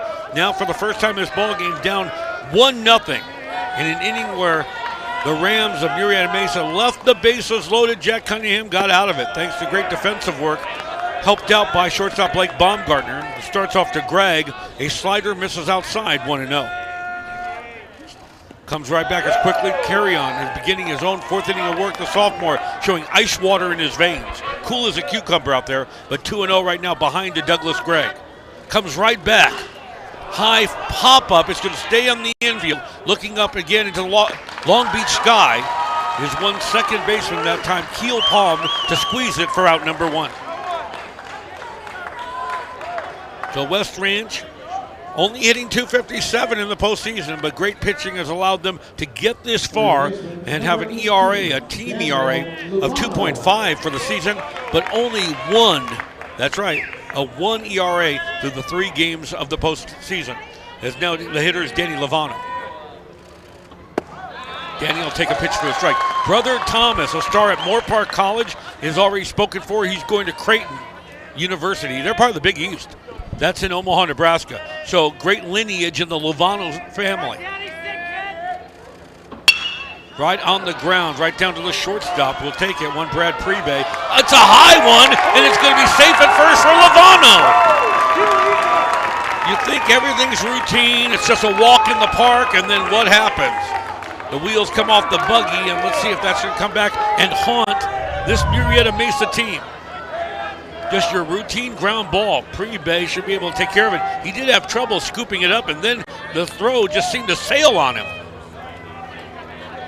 So the error recorded. Lovano safe at first here in the bottom of the 4th inning. There is one down. Oh, we also wanted to mention that Danny and Thomas Lovano's mom was an all-state softball player. So they not only picked up great tutelage from their dad, Mr. Lovano, but also mom. She knew how to swing a bat as well. Now, a conference on the hill right now with Antonio Carrion, the complete infield contingent right now for Murrieta Mesa Rams, and their head coach, second year at the helm, Bryn Wade.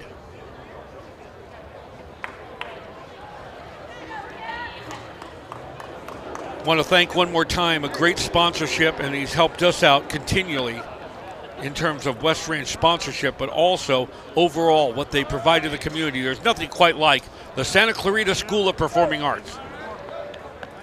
Not only do they help you and train you in acting, modeling, and dance, but they have real live agents that come in every Saturday to help filter your young person or yourself into that Hollywood dream career that you're looking for. They don't just merely take headshots. They do a lot more, and it's even better because you don't have to drive to Hollywood or LA for it. That, again, resource is right there in the Santa Clarita Valley. So check them out. They have a fantastic website, and again, it's Santa Clarita School of Performing Arts. Now the, again, meeting has come to an end. Bryn White gets on and retreats into the dugout. Everyone to their appropriate positions as Austin Hernandez is the hitter and takes a ball 1-0. 1 run, 1 hit, and 1 error for Murrieta Mesa. No runs, 2 hits for the Wildcats of West Ranch. He got a little bit under that with his home run swing. Instead, it's a high pop-up. Second baseman wants it. Keel Palm in foul territory to make the catch for the out. Austin, the star of, again, modern day with that great home run swing. He loves the low pitch. I don't know if he plays the game of golf or not, but he just loves it, along with Dries and, of course, the catcher, Kate Sperlin. Love to go after that low one, but that time he got a little too much under it, and it ends up being a pop-out. 2 away. And now with a cat at first base, one Doug Gray, here is Nico Valdez. Both starting pitchers still in there. Jackson Cunningham for the Cats. Carrion Antonio's the first name for the Rams, again, of Murrieta Mesa. Valdez takes it as a ball, 1-0. Nico struggling early on with knee issues, but came back and showed he had great lateral movement and has made one spectacular play after another in the field. But finally, his bat work has started to catch up.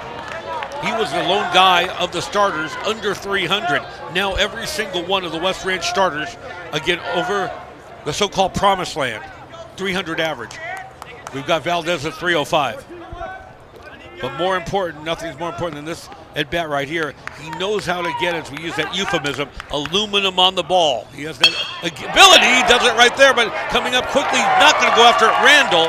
And Greg at second base is just going to stay right there. Check that, Lovano, pardon me, at second base. Lovano, not known as a speed merchant, and did not want to run his team out of the inning. Wisely held up at second on the single to right. As we said, he does know how to spot those hits and get them in the crevices and in the open areas, Nico Valdez. So that should be it for carry on. Here comes Bryn Wade, second time to the mound, and we're going to have a pitching change right here.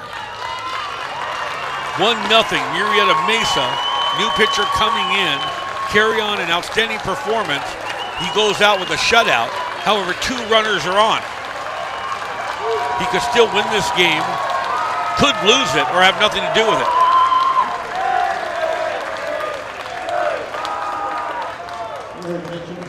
And it's going to be Nate Stalinovich. And we were lucky enough to run into Mr. Stalinovich, the dad, out there on 7th Street, walking in. I had just said casually on the street. First I was asking, do you know about, again, a pitcher named Nate Stalinovich? He goes, yeah, that's my son. Second question was multi-syllabic name. Did I pronounce your name correctly? He goes, perfect. So I got lucky that time.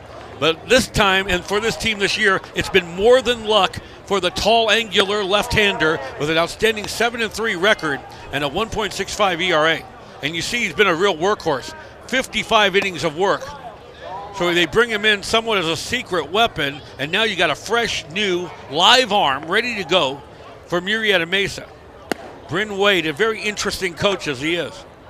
By the way, also 52 strikeouts in 55 innings of work for this, again, southpaw fireballer. Born in San Diego, and it looks like he's going to end up doing and playing college in Yuma, Arizona College out there. So we'll see what he can do. And he almost looks like a Randy Johnson himself. And this guy out there, tall, angular young man, is only, again, a senior in high school. The dad, Mr. Stalinovich, was much more of an average height. Well, as for Bryn Wade, he's a former Angel draft pick himself, a third cousin of Jackie Robinson, that's right. Father Keith Wade was drafted by the Giants in the 60s, so the pedigree is there. The lineage is there for one Bryn Wade, and he knows, again, how to micromanage things, and he's trying to pull a rabbit out of his hat right now, a veritable rabbit out of his hat, by allowing Carrion to sit down and bringing in the fresh arm of the hard-throwing left-hander named Nate Stalinovich. Here comes Alex Lee, number 9 in the order. So here you got the tallest player out there, about 6'4", 6'5", going up against the shortest player on the field, the 5'5", Alex Lee. Let's see how they work it out. Remember, though, a pitcher 6'4" or 5" is really a tower of strength, an El Capitan when they're on the pitching mound. Let's see how Alex just stays with it. By the way, we're very close with Mr. Lee as well, and he's always telling us his son has the fortitude of a mule. That's right. I owe him not the stubbornness of a mule, but definitely the fortitude. Well, now let's see what he's made of. 2 cats on base right now for the mule to try to drive him in. Here's the 2-0 offering. It's over for a strike. It's 2-1. Because Lee is only 5'5", naturally they play him very shallow in the outfield. Matkins, Salcedo, and Randall are almost in to a depth you'd think it would be freshman baseball, not varsity baseball. Here's the 2-1 pitch. Way inside, Alex Lee's going to hang in there no matter what, with the ball just driving down upon him, and it's 3-1. By the way, just because he's a little guy out there, it's more of a challenge for the very tall left-hander trying to place this baseball in his very minuscule strike zone. 3-1, 2 away. Cats on first and second. He comes right back. It's hit hard into left, but coming up quickly, a diving catch by the left fielder, Matkins, to end the inning. They played shallow, and it paid off. We head to the 5th. Murrieta Mesa 1, West Ranch nothing. And you're watching proudly, as we said, the CIF Southern Section 4 Championship presented by Pro Glider Bats. And here it is one more time. Great job for left fielder Matkins. We'll be right back.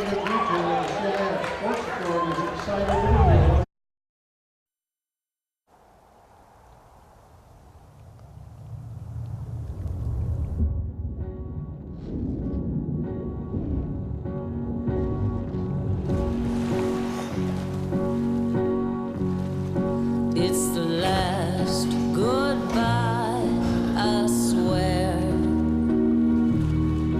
I have no regrets, for the past is behind me.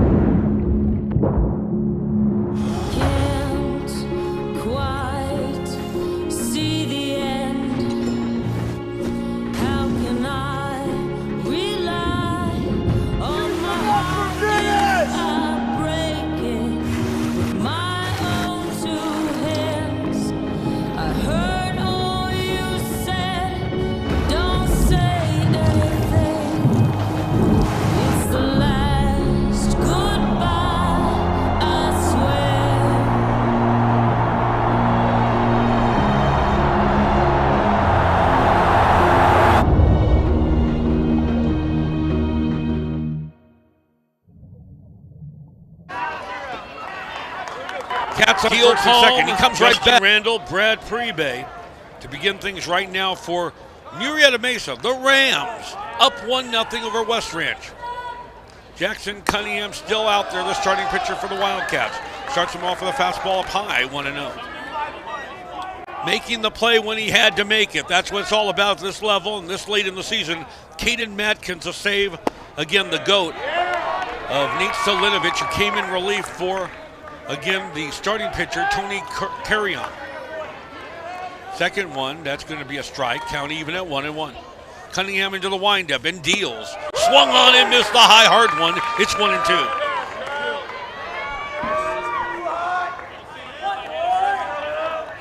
One run, one hit, one lonely error. It's picket fences on the scoreboard for Murrieta Mesa.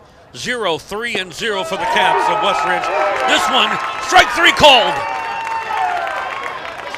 The loneliest man out there as he takes the long, again, laborious walk back to the dugout after being struck out. Heel palm. That's going to be 1, 2, 3, 4 strikeouts in this ball game recorded by Jack Cunningham. We head to the top of the order. Time for JR, Justin Randall. Righty versus lefty matchup. Randall misses the bunt. It's the strike, 0-1. So righty versus lefty matchup. Advantage to the hitter right now. With a young man, Randall, who came into this game with a remarkable .380 average on the season. And now he goes to right field. That's going to fall for a base hit for Justin. Hit number 2 in the ball game. That's right. They've got 1 run and 2 hits, and West Ranch has more hits than they do. And West Ranch is being shut out in this ballgame. Such is baseball. And now as we go into the latter stages of this game, the so-called bewitching hour. Top of the 5th. Remember, we only go 7 in the high school round. So every pitch also very precious, and again, tension so thick out there, you can cut it with a knife. As right now, Brad Prebe will step in there. Remember, he was hit by the pitch just an inning ago. He's swinging away, so he's recovered nicely. Thank you very much. And it's going to be a foul ball, and it's 0-1. If you joined us late, we're at venerable, historic Blair Field in Long Beach, California. The CIF Southern Section Ford Championship. It's the semifinals. There'll be a later game.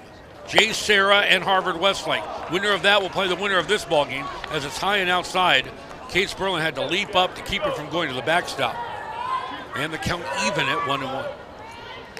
That game will be televised by LivePlaySports.tv later. Again, Jay Serra and Harvard Westlake later on the network. Off the end of the bat. This is to right center. Coming up quickly. Drees! And he makes a fine basket catch on that one for the senior, who's winding up his West Ranch career in a big way. And we talked about he's playing the game of baseball for the last 2 months since he suffered a broken thumb in Oaks Christian High School, if you can believe it. There's a great replay. Watch him on the run. Every move he makes, every catch with the glove, every time he swings the bat, the guy's in pain. And he's had one of the most remarkable hitting years ever for the same team of destiny, West Ranch, as the hitter at the plate takes the pitch for the strike, number 8, Kevin Palm. We already talked about Austin Hernandez and what he's had to come back through for West Ranch. The same could be said in a more, again, minor level, but still nonetheless painful for right fielder Jason Drees. A check of the runner, Randall, back at first, and we'll see if there'll be a green light on, if there'll be a play, or if they'll send Randall. Remember, he has 17 steals this year, but he was thrown out earlier by one Kate Sperlin of West Ranch. 0-1. He deals with a curveball, good enough for a strike, a dandy of a pitch, and it's 0-2. Anyway, right fielder Drees, after breaking his thumb, would never admit that to the team. Went on to hit 6 home runs in the year, 3 in 1 game. He said he became a better hitter because of the broken thumb, if you can believe it. There he goes, he takes off. They did have a play on. They'll come back, try it again with the count remaining at 0-2. Apparently, Jason told me that anytime he would hit any pitch off the end of the bat or he was fisted and it was jammed, it would be an immense pain you would feel through the broken thumb. That he had to hit it on the sweet spot. He had to become a more controlled, patient, and capable hitter. His average went up, the pain subsided, and good things went on for West Ranch in 2016. I never heard it quite that way, that, again, as you swing the bat, you're going to try to lessen pain by hitting it in the right place, but I guess that's a good rule to follow. Now here's 0-2, 2 down. Cunningham with the heater, but it's inside. A little bit of that so-called sweet heat that time, but the count now at 1-2. Top of the fifth, Murrieta Mesa finally breaking through themselves in the fourth inning. Cunningham tried to scoop it over to Sperlin, but the runner was able to score underneath the tag. Almost thrown on the wrong side. One thing about Cunningham and Timmy Johnston, both have outstanding moves to first to try to hold runners on. West Ranch had only 3 one-run games all year long. They were 3-0. And now they've had 2 in the playoffs, 2 of their 3. One-run wins at Norco, 3-2, and against El Toro, the most remarkable win, a 2-1 win. Did you know West Ranch also had 2 errors in the 7th inning against El Toro? I don't know how they skated through and got the victory. As Casey Burrell said, we must be a team of destiny, because we almost tried to give it away. As this is hit on the line, it's going to be a solid base hit to center. Randall will now move into second base. With that single, you've got now Rams at first and second right now, and they're looking for insurance runs. Cunningham put a fastball right in his wheelhouse. And as a result, he gets the hit. Here's number 7, the cleanup hitter, Austin Salcedo. So Kevin Palm with the single. Justin Randall already was on first thanks to a single. We've got 2 down. Salcedo himself, his numbers are remarkable too, leading the team with a .387 average. Right back to Cunningham. He'll walk it over, flip to Douglas Gregg, and that's that. Bobbing and weaving, dodging bullets. That's what this game is characterized by. Cunningham standing tall. He's down 1-0. However, what a bit of pitching that time to get out of it with Salcedo hitting almost 400 this year. We go to the bottom of the fifth. 1-0 Murrieta Mesa over West Ranch. And we'll be right back. Don't you dare miss these final innings. If you don't, well, you don't have a pulse. You'll have to check in, maybe see if you're flatlining. As this will be an exciting final innings here at the live play-by-play sports coverage of the CIF Southern Section Ford Championship. We'll be right back. I love acting. They teach me how to do a whole bunch of stuff. It's a great school, and she's around people that are interested in the same things she is. It's been great to have these people in our corner. These guys really know what they're doing, and they've been doing it for quite a few years. Every Saturday they do have agents here for modeling, for print, and then there's agents here for acting. Everything you need to succeed in show business is here. We have classes for kids, teens, and adults. Learn your craft at Santa Clarita School of Performing Arts. We did it! So can you!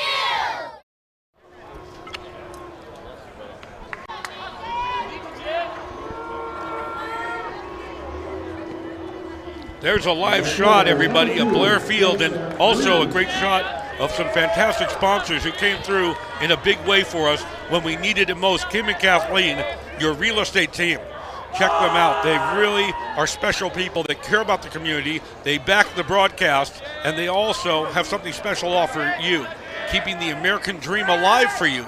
Kim and Kathleen. First pitch swinging, one Jason Dries, the one we told you about. It's awfully painful down there if he gets off the end of the bat or he fists it. Got to hit it straight. He grimaces up there, he hangs in there, but he refuses to give in with that great American-like gusto and spirit to persevere. As the left-hander rocks and comes to the left-handed bat of one Jason Dries, and it's over for a strike, it's 0-2. Dries at .343 on the year, 5 doubles, 3 triples, or check that, 4 doubles, 3 triples, and 6 home runs. Number 2 in slugging, over 700 in the foothill. High drive, but it's now camping under it. The center fielder problem-free for Austin Salcedo to squeeze it for out number 1. We're here in the top of the fifth, 1 away.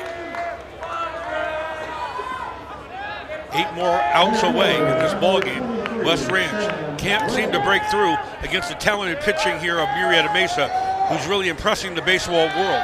As has West Ranch, winning the 17 of 18 ball games, and right now in the midst of a great winning streak, West Ranch has won 8 straight ball games. In the 17 of 18 streak, they had a 9-game winning streak going in that one. Here's Sammy Gray at the plate, takes a pitch outside and high, 1-0. During that 9-game winning streak, West Ranch batters, the team hit over 400. That's right. Gray at 379 himself. He's also scored a lot of runs, second on the team. 23 runs like the number on his back. As the offering is outside, it's 2-0. Stalinovic, multi-syllabic name. He's in there now. The left-hander, and I mean hard-throwing left-hander. High pop-up, flared foul, and out of play. West Ranch has hit 16 home runs on the year, but Murrieta Mesa, even with their small ball approach, has hit 11. They're ranked number 47 in California. West Ranch number 15 in D1 and number 28 in the Golden State. But rankings, Casey Burrell says we don't mind them. We're only interested in the final ranking at the end. And it is kind of strange because Valencia was dispatched from the playoffs a long time ago, also in the Foothill League. West Ranch beat them in the final 2 regular season games of the year to tie for the Foothill League Championship as the pitch is inside to Gray, and he'll go to first base thanks to the walk. Well, after beating Valencia twice, getting the Co-Foothill League Championship, and then Valencia being dispatched in the playoff, and West Ranch going all the way to the semis, you look at the California rankings, Valencia's number 23, West Ranch is number 28. It's incongruent. It doesn't make any sense. But that's the way West Ranch has been treated. Not as a bride, but a bridesmaid. And trying to make a statement as they have this year, as is Murrieta Mesa. Both these newer programs making a real statement as now their head coach in his second year, Bryn Wade, goes out there to confer with Stalinovic, and it looks like he's going to pull the rug on him and bring in a fresh arm. It's time to do that.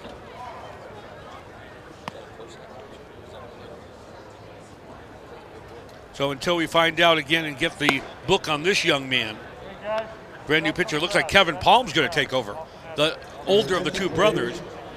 We just want to remind you, remember that you can purchase Blu-ray and DVD copies of today's game at liveplaysports.tv.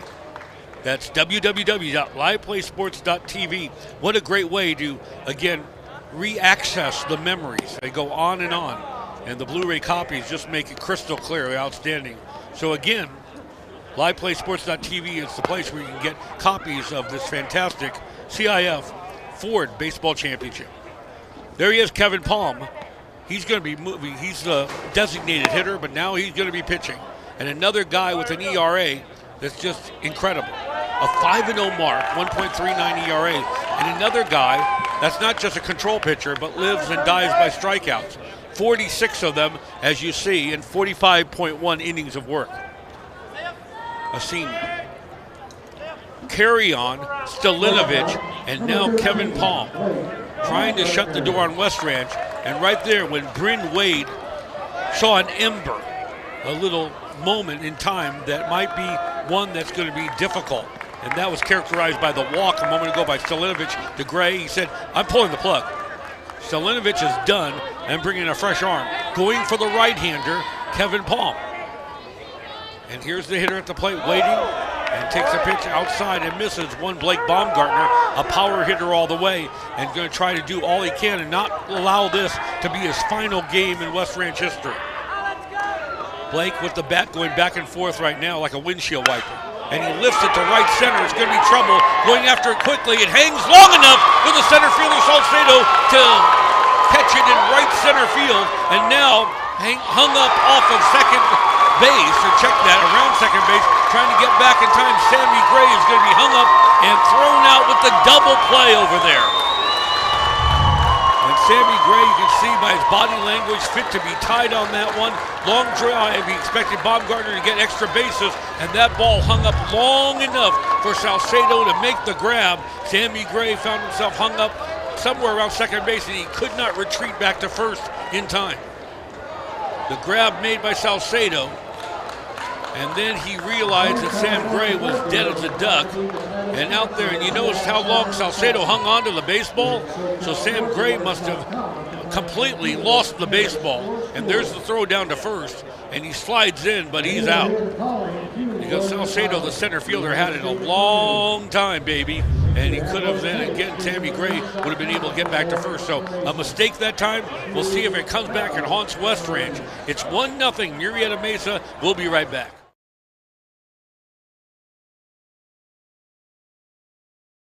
The Pro Glider, easily one of the best teaching tools you can put in the hand of any baseball or softball player. The Pro Glider, as you swing with that Pro Glider, you can actually see the flight of the ball. And you can see that if you're swinging right, that ball will go up the middle with what I call a true trajectory, not backspin. Backspin pops things up, but a true trajectory, meaning just a natural lift that goes out.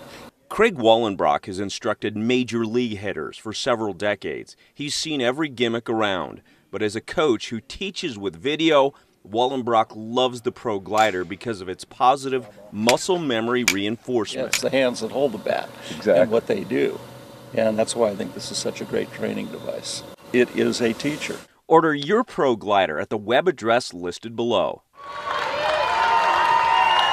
Sammy Gray being hung up, an embarrassing moment for him. A very heady ball player, one with a great baseball IQ, but he must have lost sight of the baseball. That may come back to haunt the Wildcats as we proceed on in this ballgame. Jack Cunningham remains out there pitching this gem of the game, however, giving up a solid single to right center. That's going to be number 22 up there. That was Hunter Woodruff to begin things in the 6th inning. A solid single, and we've got them now with 4 hits in this ballgame. However, the triumvirate, the triad, has pitched just a little bit better than Jack. That's to be so frustrated, who's running a 4-hitter, surrendering just 1 run in this ballgame. But it's been Carry-On, Stalinovich, and now Kevin Palm, the 3. Also helping them out there is outstanding defense.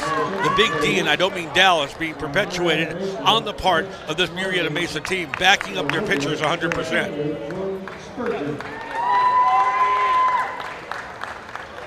Andy Thomas, the scheduled hitter, and now Coach Bryn Wade needs to go out there and have a few words with him, along with the assistant coach.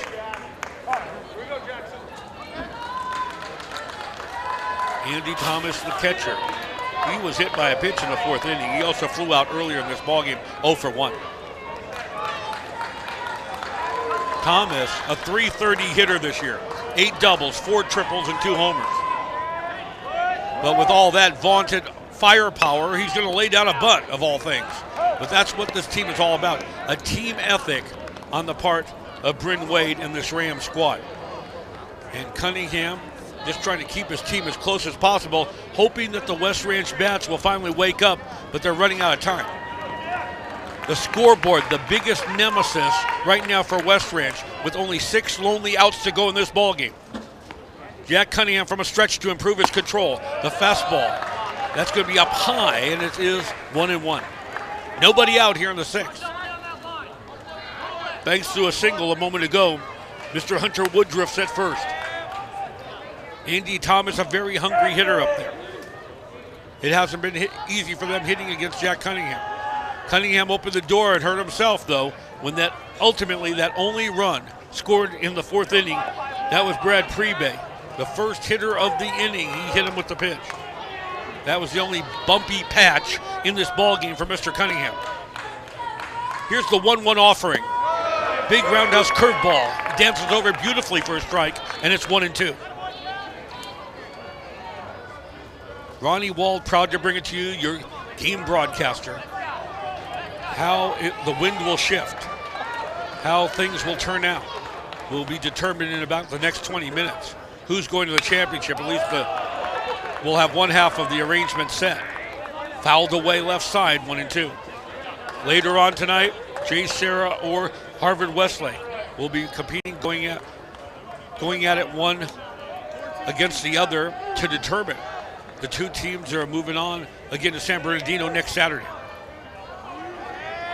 Could go either way in this one, but very generously with the runner at first. Bluff's going, and it's going to be fouled away left side by catcher Thomas, and it remains 1-2. By the way, they live and die by the steal. They have over 100 this year. They attempted 1 steal attempt in this ballgame. Randall, he was thrown out by catcher Sperlin earlier in this ballgame. So really, they've given up that idea of, again, run and hit and steal and small ball, and just played straightforward baseball against West Ranch. Obvious team that has some great strengths and some great balance, a very impressive team, but they didn't look like the same outfit that beat Orange Lutheran the other night. They were a pesky team. They wanted to do what, again, a pesky hitter would do. Is this hit high and deep to right field. This is going to be a foul ball just by a couple of feet.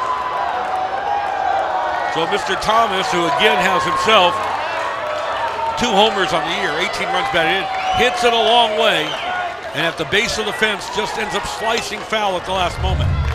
That was what we were trying to get across a moment ago when we said they're not interested in playing the small ball, which beat Orange Lutheran the other night. This is like a Jekyll and Hyde team. They can go either way. They're now going for the fences and can show that they can hit it as far as West Ranch and have as good of an average and ability to score runs as West Ranch High School. And they're doing it in this ballgame, even though they got the 1-0 lead. They're looking right now for the big blow at this juncture of the ballgame. A throw over to first. And just sliding back underneath the throw that time was Hunter Woodruff. Both of the field bathed in sunlight, even though right now, coming up to around 5:36 p.m. here on the West Coast.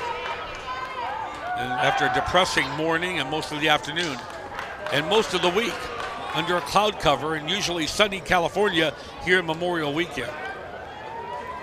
And we want to wish you all, coming out of the Memorial Weekend, all the best, and again, a remembrance for our troops paying the ultimate price around the world in defense of liberty, as this one is hit high into the air, and it's going to be, with the shades down, a very capable Sammy Gray who comes up and makes the catch for out number 1 in the inning. So a high fly out to the cavernous center field, like a veritable Death Valley out there. And Caden Matkins will step into the batter's box right now for the Rams. Remember what he did, a very important diving catch an inning ago to end the threat of West Ranch, and they left a couple runners on. West Ranch has been benefiting from outstanding defense all week long just to get to where they are. Now, the tide has turned, as this is going to be a runner going, swung on and missed, here's a throw, and it's going to end up nailing the runner. Cade Sperling has done it twice in this ball game. Thrown out 2 Rams runners, and that time, it looked like the particular runner, 100 Woodruff, couldn't even find the base.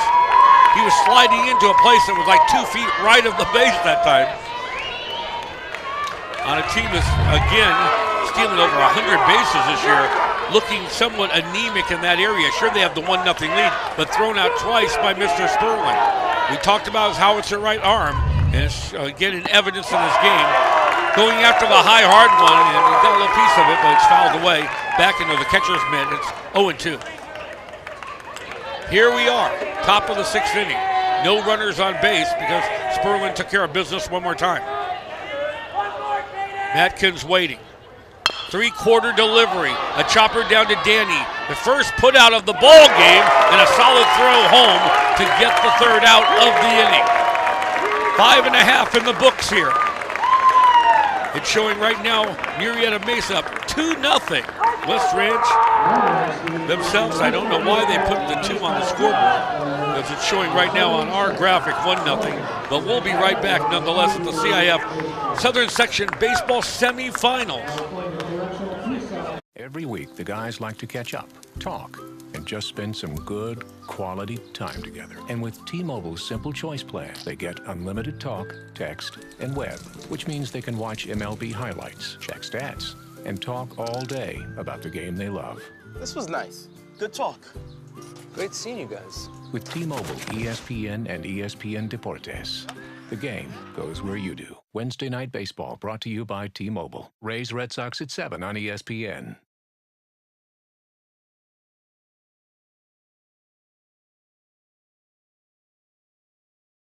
Vote yes on Measure E. College of the Canyons is essential to our high quality of life in the Santa Clarita Valley. For the 3 and 5 local high school graduates who begin their college career at College of the Canyons, and the 4,000 students on waitlist for science and needed classes. For the 1,000 local veterans learning, training, and working on campus. Because skilled local training and our growing local economy go hand in hand. Vote yes on Measure E.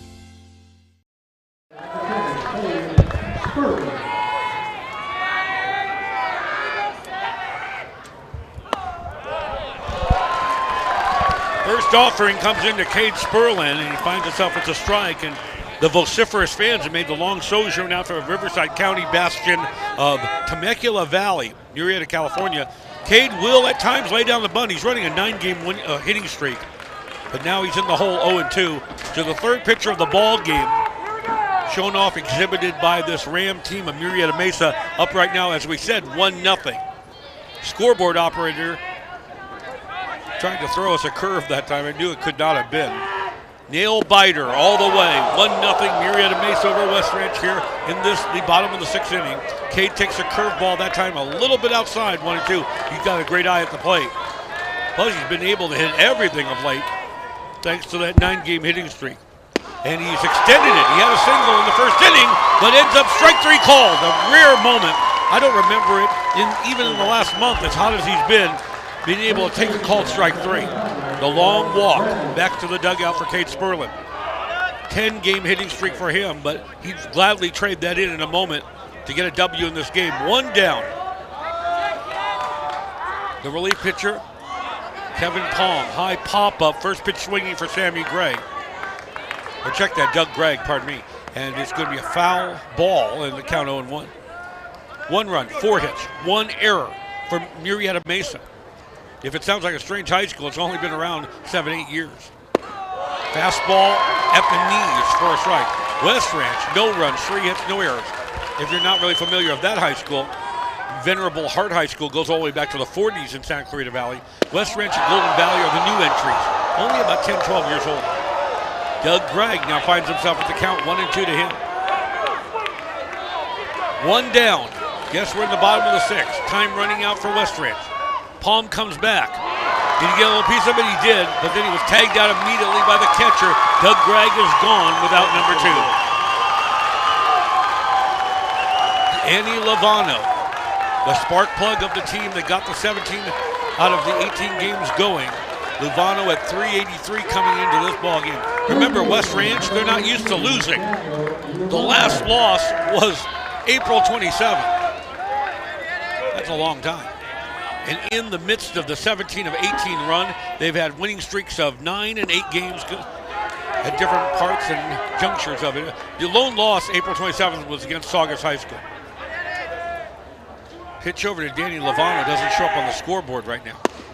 This one does. It's outside. But now, no designation from a scoreboard operator. I'm almost sure it's 2-0. Yes.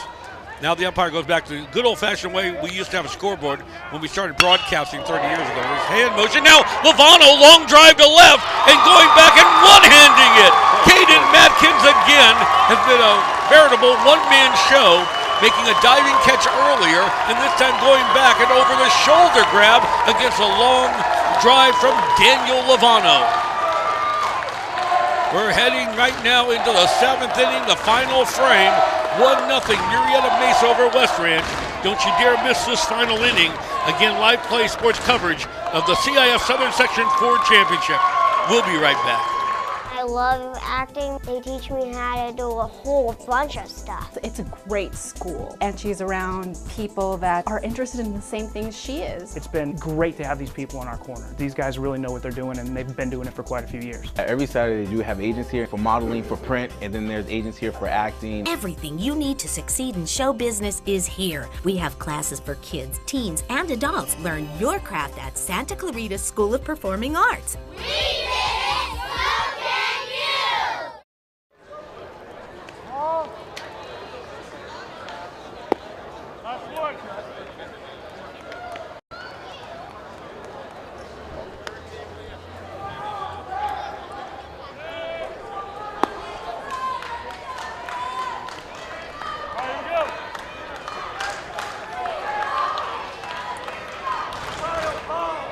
We swing now into the 7th inning of play. Welcome back, everyone, to exclusive coverage, LivePlaySports.tv.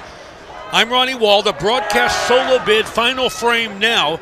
Jack Cunningham, a stalwart, out there now, down 1-0, pitching his heart out, an outstanding performance, and stake to lose this ballgame. He's going to do all he can to neutralize this Ram offensive, again, juggernaut here in the top of the 7th inning to allow the final hitters of the inning in the bottom half of the 7th for West Ranch to try to themselves tie it or win it. Walk-off style. Number 3 steps in there, Zach Philos. Cunningham into the wind, and here's the pitch. A little bunt. Quickly comes Danny Lovano, who could not grab it. Philos safe at first. Lovano, very steady, solid, with a great right arm, but you got to pick it up first, and that one, before you can even think about the throw, they're constantly thinking about those speedsters on the Murrieta Mesa team. As we said, they can fly. And there goes one more time. Lovano thinking about, again, making the throw, but first you got to pick up that baseball cleanly before you can let go of the throw. There's always a threat of it throwing it down the right field line. Lovano uncranked one in the, again, game against El Toro, one of the 2 errors in the inning, and somehow West Ranch survived and got the win against the number 4 team in America. Casey Burrow couldn't believe how they did it, but this one more time down to Danny. This one very cleanly. Good job for Lovano. However, with that sacrifice consummated, that allows a Ram to sit right now unscathed, unmolested over there at second base. Zach Philos has plenty of speed. In scoring position right now, Keel Palm laid down the bunt. Now we head to the top of the order for Murrieta Mesa in the person of Justin Randall, the left-handed bat. Justin struck out in the first, struck out in the third, singled in the fifth. 1 for 3 against Jack Cunningham.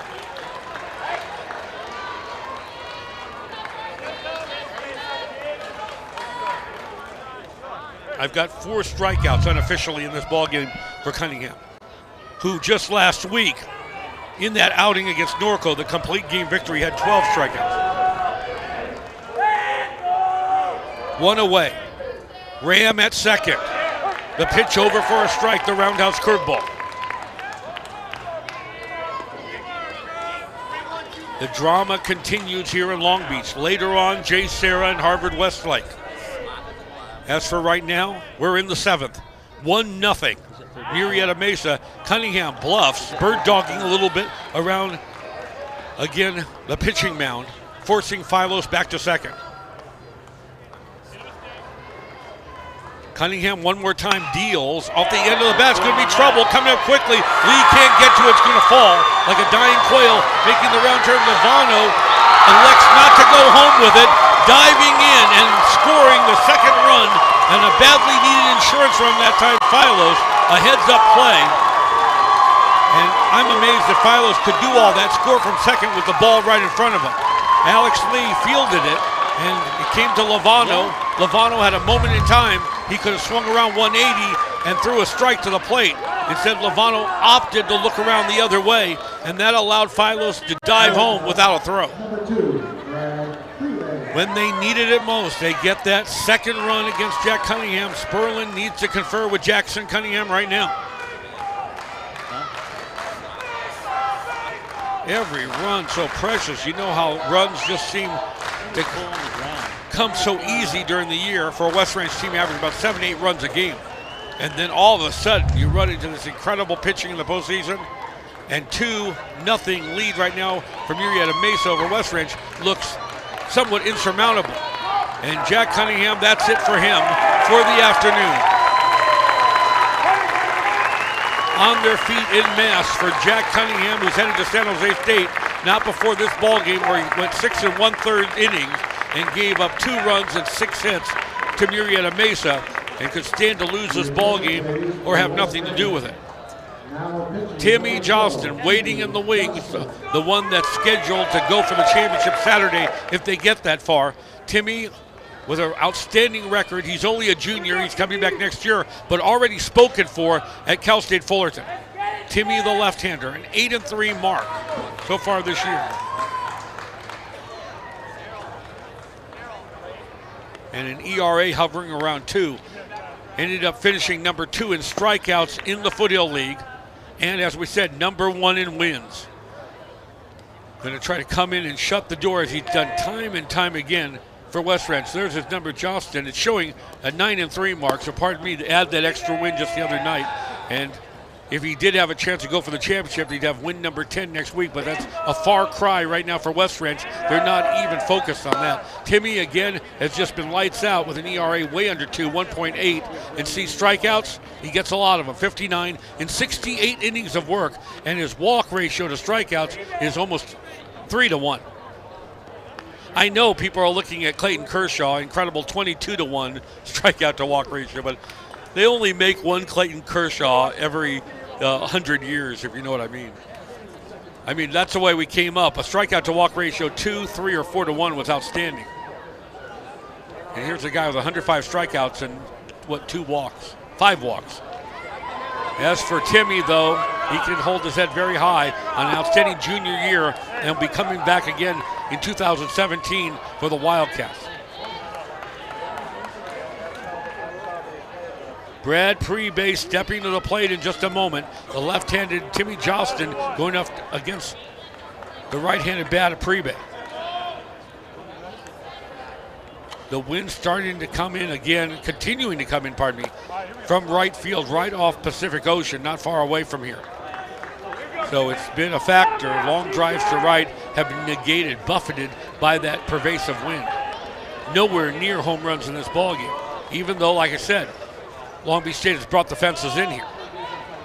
All right, wind it up one more time. Now with Murrieta Mesa with another run, Insurance in the top of the 7th inning. They've got the 2-0 lead. They'll be up to Timmy Johnston to try to finish things off here with one away against Brad Prebe, Kevin Palm, if they get that far, the number 4 hitter, Austin Salcedo. Timmy rocks, and here's the pitch. A late swing, fisted foul, and out of play.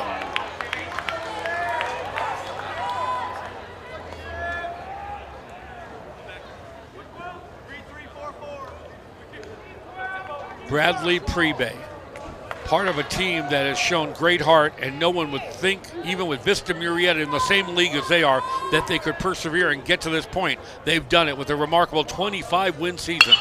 This is going to be hit in the air. It's, again, human vacuum cleaner out there. No problem. He covers a lot of turf. One, Sammy Gray for out number 2.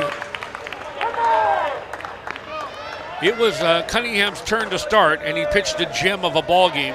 Even if they did decide to juxtapose and insert Johnston, you can't imagine Johnston pitching much better than, again, Cunningham, who had one, again, blip in the screen, one hiccup in this ball game that came back to haunt him when he initially hit Brad Prebe, ultimately scored on him the first run of the game to break the ice in the 4th inning. Now they've added their insurance here in the 7th. 2-0, Murrieta Mesa, swung on and missed. That gives you a little taste and a piece of what Timmy Johnston can do. And for our international audience watching in here on LivePlaySports.tv, get a look at a young man who definitely will be pitching and with consistency and success after his high school days. TJ, Timmy Johnston, rocks, and instead he always has a great, again, move to first for, again, who's just a young 16-year-old out there.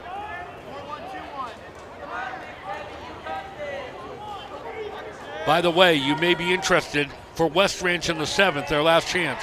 Hernandez, Valdez, and Lee, the bottom third of the Cat lineup. High pop-up right side, giving chase Kate Sperlin, who's thrown out 2 runners in this ball game, kept his 10-game hitting streak going, and it looks like he took a foul tip somewhere near the groin area, so he's laid it on the line for the team in this, what could be his final game in West Ranch history. Always a lot of tears start flowing when it comes down to the final games for the seniors. They had their graduations, and this really is the windup. Timmy Johnston trying to extend the season best he can for West Ranch. Here's the 0-2 pitch. High, runner goes, another throw, and they nailed him. Or did he hold on to baseball? Yes, he did. You notice I was a little confident that time, said it before the throw got in there, but it was such a razor, again, lightning laser type throw. He's thrown out 3, count them 3 Ram runners tonight, ends the inning, forces it in the 7th, hoping that throw will change the momentum and give West Ranch a chance to come back down 2-0 in this game with Messrs. Hernandez, Valdez, and Lee. Don't you dare miss the bottom of the 7th coming up in just a moment. We'll be right back. Vote yes on Measure E. College of the Canyons is essential to our high quality of life in the Santa Clarita Valley. For the 3 and 5 local high school graduates who begin their college career at College of the Canyons, and the 4,000 students on wait lists for science and needed classes.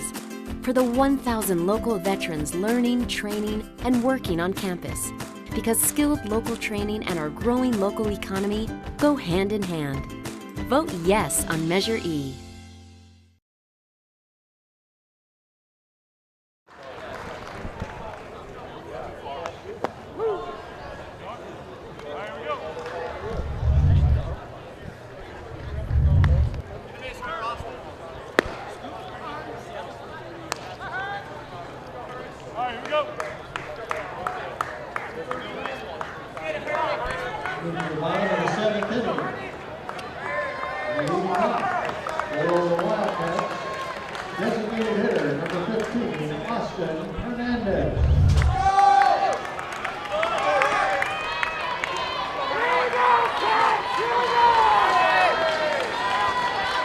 The bottom of the 7th has arrived in Long Beach, California. Last chance for the Wildcats of West Ranch.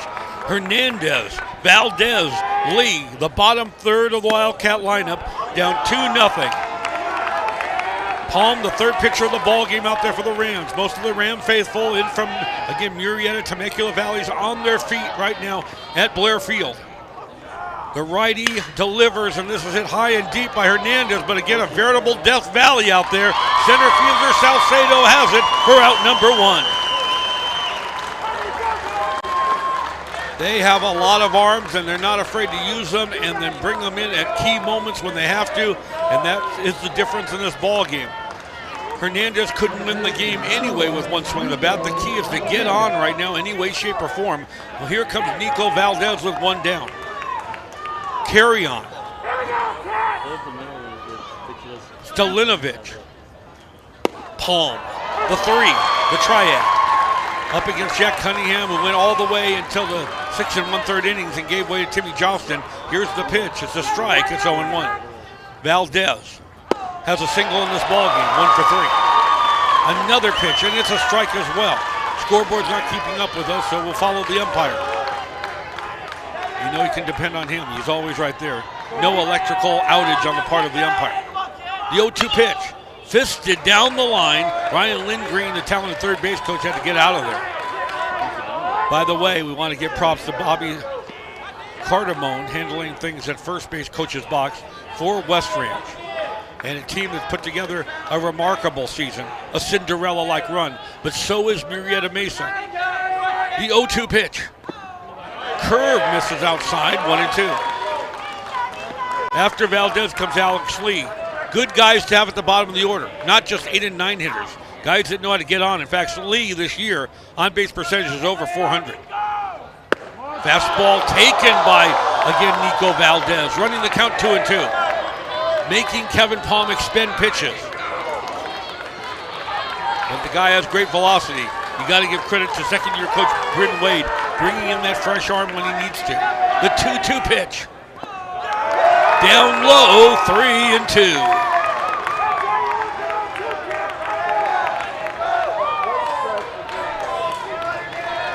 Palm and Thomas, the battery right now, with Woodruff, Palm, the brother Keel at second, Prebe and Philos around the horn. That's going to be ball 4, was it? Yes, it was.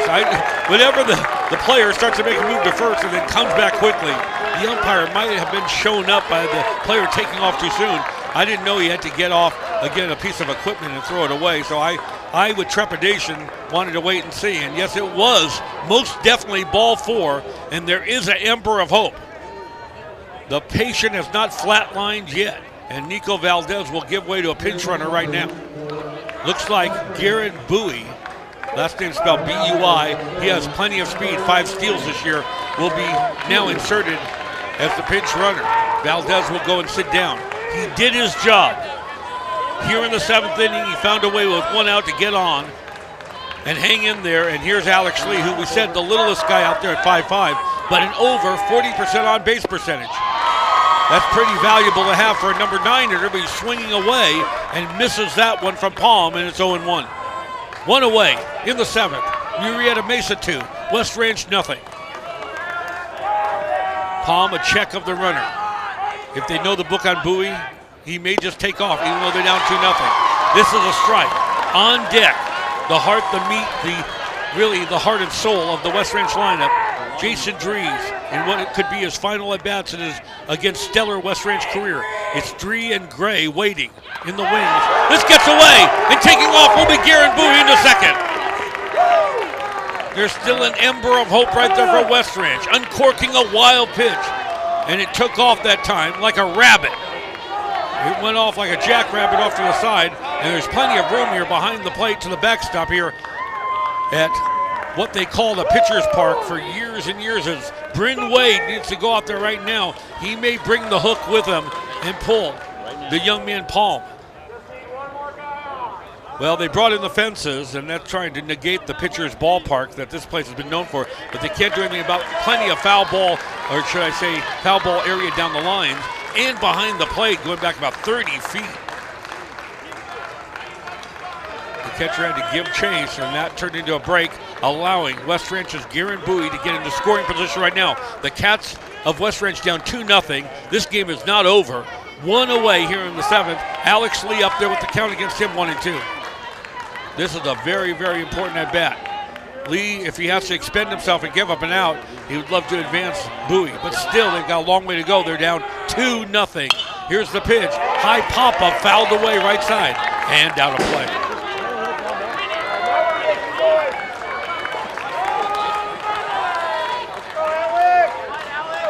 The heart's no doubt a fluttering out there. Palpitations.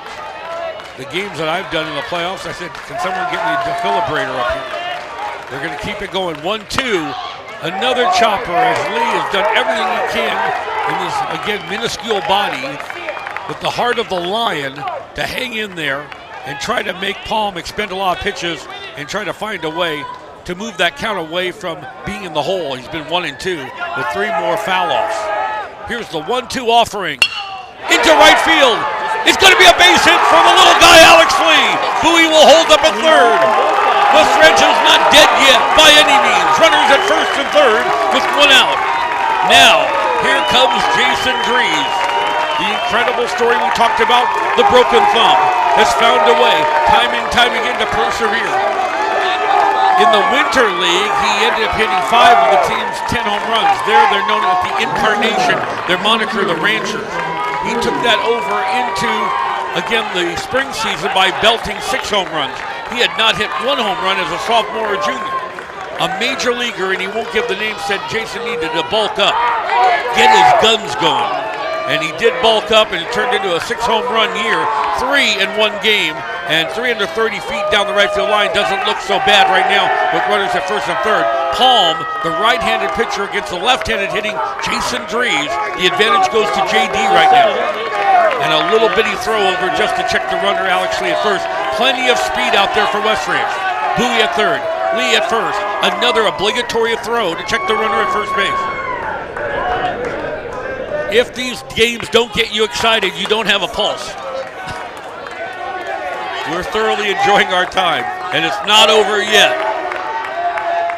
Palm, that time bluffs. The older brother, he's the senior, of Keel Palm, the second baseman. Kevin wheels around 180, but he doesn't throw it anywhere. They call it bird dog. All right, wind it up one more time. Jason waiting with Sammy Gray on deck and Baumgartner in the hole. This is going to be hit in the hole. A great play by the second baseman. Has 1 play. He goes to first, and scoring with Garen Bowie, and we got a 2-1 ball game. And that's an RBI that time for one Jason Dries, 21 on the season, and probably the most important one he's had in 2016. He's now moved also in a tie for 7th place with Alan Carcesian in West Ranch history, but that's irrelevant right now too, because hanging by a thread right now, it's going to be up to Sammy Gray because there's 2 outs here. And Gray has exhibited himself as an outstanding hitter, one of the top ones in the foothill, but no doubt with Dries and Baumgartner and Sperlin around him, somewhat underrated. His glove has been outstanding in center field, but he's had a timely hit in a continual way for West Ranch to get them and help them where they are right now. 6 doubles, 1 triple, and 16 runs batted in. And waiting on deck, you know it. All league for 3 years, the senior Blake Baumgartner. Pitcher Palm, the senior, wants to close it out for his Rams. They're up 2-1. He gets a little piece of it, fouls it away. It's 0-1. Remember the scenarios here. Bowie had great speed. The same thing can be said for Alex Lee. If they're able to get a single, particularly in the gap, in the veritable death valleys out there, Alex Lee can score and send this game into extra innings. Waiting for a good pitch to hit, being very patient up there, taking a slider outside. It's 1-1. So a game that meandered, went on like Old Man River. Now we've got a dandy of a game. Well worth the price of admission. 1-1, 2 away. Palm comes back. This is going to be a hit, a high pop-up. Let's see if this will do it. It's going to be second baseman. He doesn't want it. And then he lets it fall. Here comes Alex Lee to tie the ball game. They messed up like that earlier between shortstop and left fielder. What in the world happened to, again, the junior, the little brother, Keel Palm? He looked up into what, a veritable high sky syndrome? Mr. Sunshine peeling in, he didn't have shades. By the time the ball fell, Justin Randall could have handled it, but he looked like Keel Palm and called him off. And we got a flat-footed 2-all tie, baby, here in Long Beach.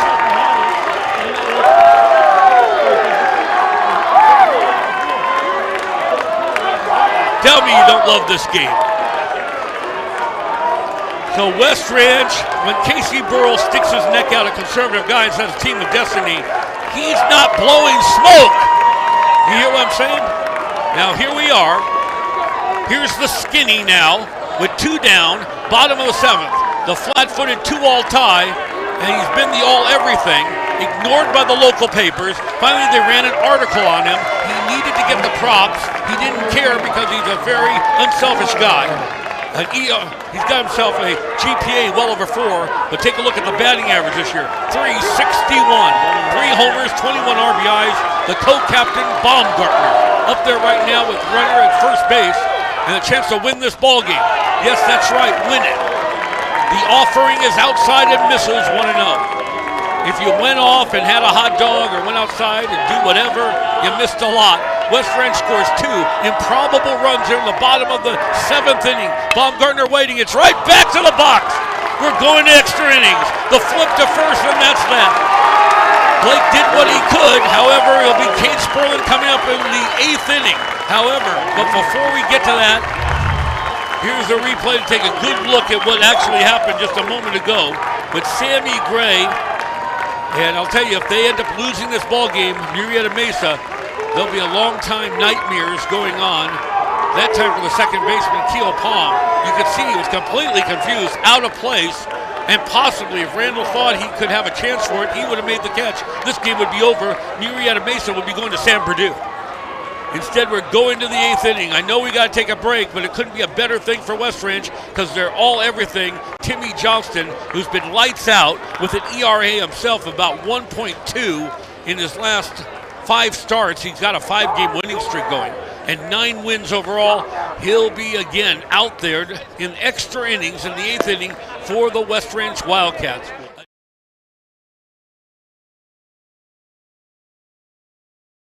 The Pro Glider, easily one of the best teaching tools you can put in the hand of any baseball or softball player.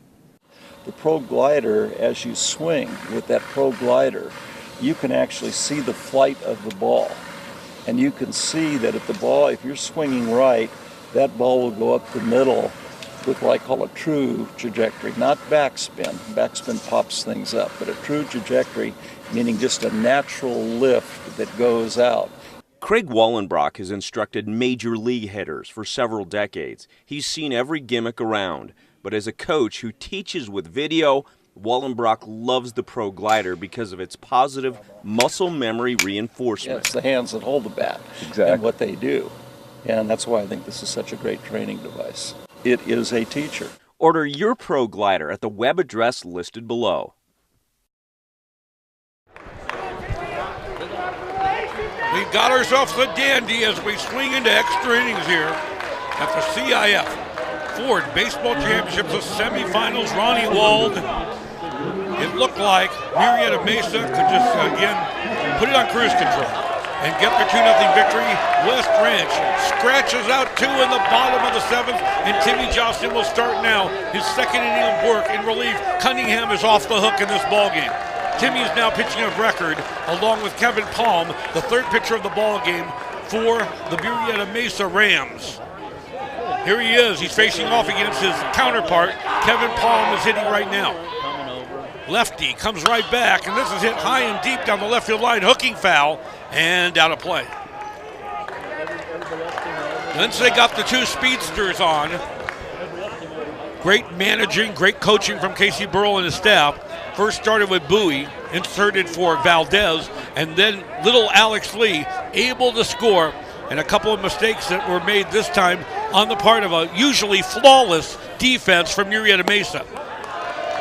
Talk about getting snake bit or bewitched in the latter part of a game when they had to close the deal, and all they had to do was get one more out, and they're on their way to San Bernardino.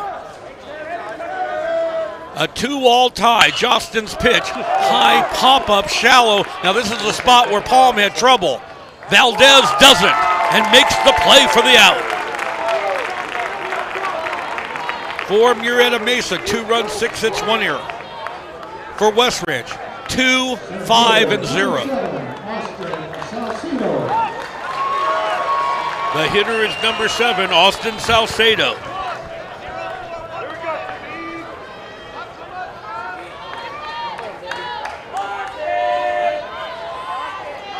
Timmy basking in the sunlight, but right now Salcedo in the darkness. And I'm talking about shade, and that does make a difference as he gets the first pitch for a strike to Austin. It makes a big difference for the hitter, advantage to the pitcher. Let's see if Timmy can somehow maximize that advantage. High pop-up left side, foul ball. Murrieta Mesa scored first, broke the ice in the 4th. A single run in the 7th. On their way, had to close the deal? No. Not before 2 come over to tie the game for West Ranch in the most improbable of moments, the bottom of the 7th inning. Timmy comes right back. It's a ground ball down to Nico. Scoops it up cleanly and goes to first for the out. We're in the 8th inning, extra innings here.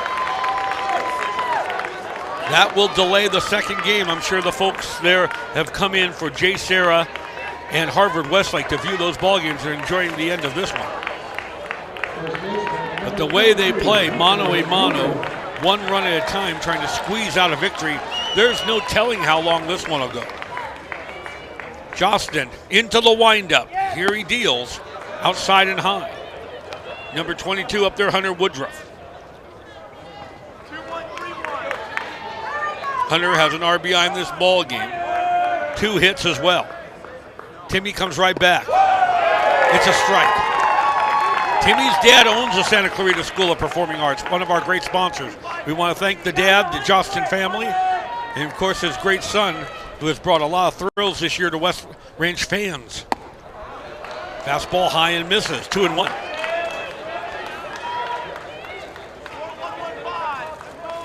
A game that's over 2 hours now, about the 2-hour and 12-minute mark.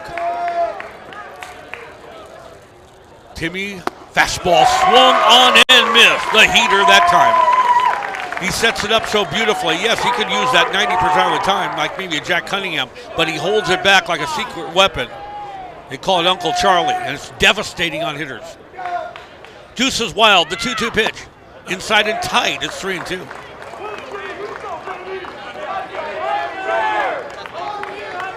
Both these guys have been the only pitchers used by West Ranch in the postseason.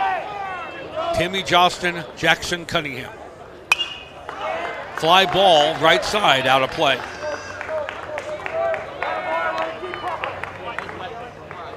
No matter what happens here, they're looking to get the W. They'll make arrangements for Saturday if they get the W for Johnston. He would have 3 days rest. This is a little nubber, chili dipped right in front of the plate. The throwback, Timmy in time for the out. It's a different scenario when you have a red-hot Timmy Johnson. You can completely neutralize and dominate opponents.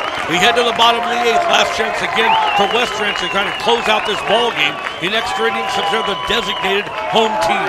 It's a 2-all tie. West Ranch and Murrieta Mesa. We'll be right back.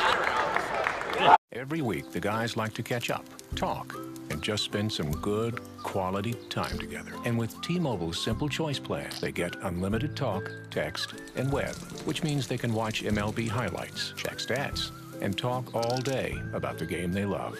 This was nice. Good talk. Great seeing you guys. With T-Mobile, ESPN and ESPN Deportes, the game goes where you do. Wednesday Night Baseball brought to you by T-Mobile. Rays Red Sox at 7 on ESPN. Vote yes on Measure E. College of the Canyons is essential to our high quality of life in the Santa Clarita Valley. For the 3 and 5 local high school graduates who begin their college career at College of the Canyons, and the 4,000 students on waitlist for science and needed classes. For the 1,000 local veterans learning, training, and working on campus. Because skilled local training and our growing local economy go hand in hand. Vote yes on Measure E.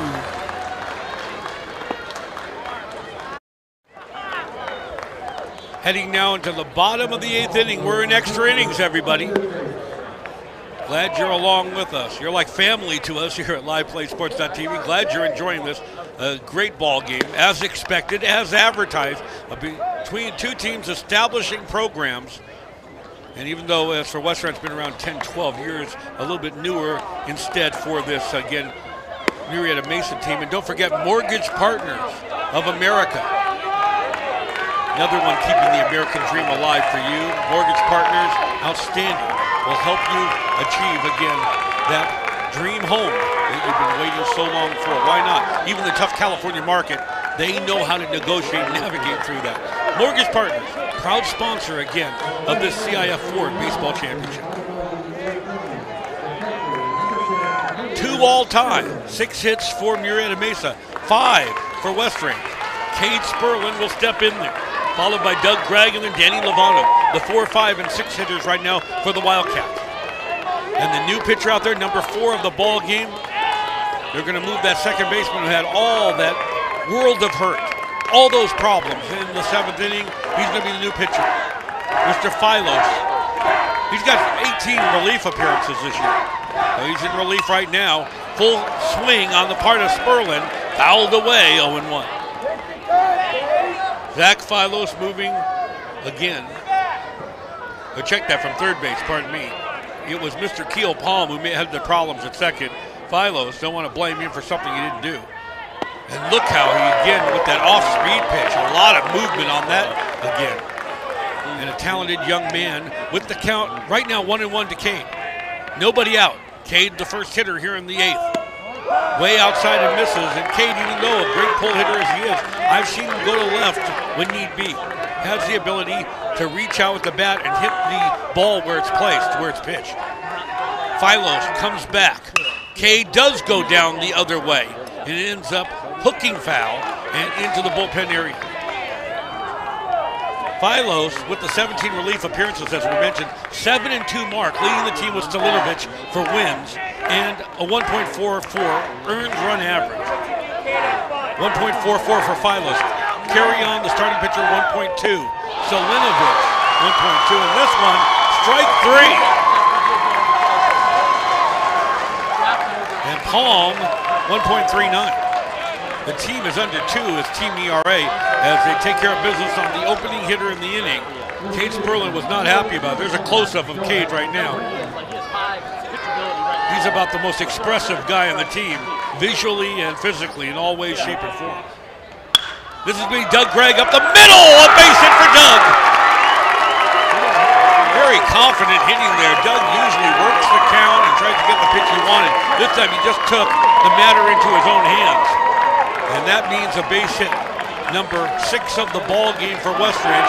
Doug will give way. There's going to be a pinch runner now. It looks like the all-everything, the human dynamo transfer from Valencia, Mike Rosati, will take over at first. Doug, the single when they needed it most. They've been through plenty of dramatic Hollywood screenwriter moments on this West Ranch team in 2016. This is just par for the course. as Danny Lovano is the hitter. Lovano leading the team, the 383 average. But no at-bat could be more important for the transfer from Alameda. Willing to give up a month of the season for the penalty of transferring. First pitch swinging, a little pop-up. Here comes again Philos in foul territory to make the grab for the out. 2 away in the 8th inning. We're in the extra frame. A 2-all tie. A good bit of pitching by Philos, again to induce the pop-up on the part of Danny Lovano. Now here is Austin Hernandez.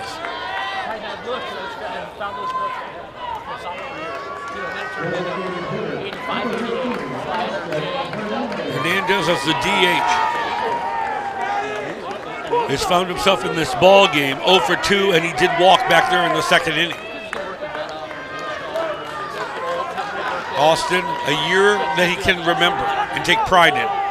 Fabulous job. First pitch swinging as well. Aggressive hitting, but fouled away. In fact, when he made it to Taft High School, after he had been away for months and months, hospitalization, all the issues, the fans got up on their feet at Taft and Woodland Hills and gave him a standing ovation on both sides. They heard about his plight, his story, and all he could say to me afterwards, one word said it all, the adjective, overwhelmed. Great young man with, again, great fortitude going through the medical issues he had. And this pitch he takes makes the count now 1-1. Very few will forget the Mater Dei first round game.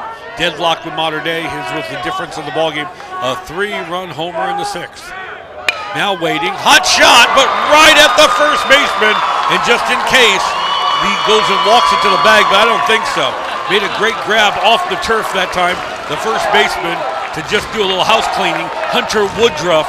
So again, they're showing what they're made of, and they are great defense, no doubt. We head to the 9th inning, that's right. 2nd extra inning coming up, a 2-all tie, West Ranch and Murrieta Mesa. We'll be right back as you're watching proudly the CIF Ford Baseball Championships.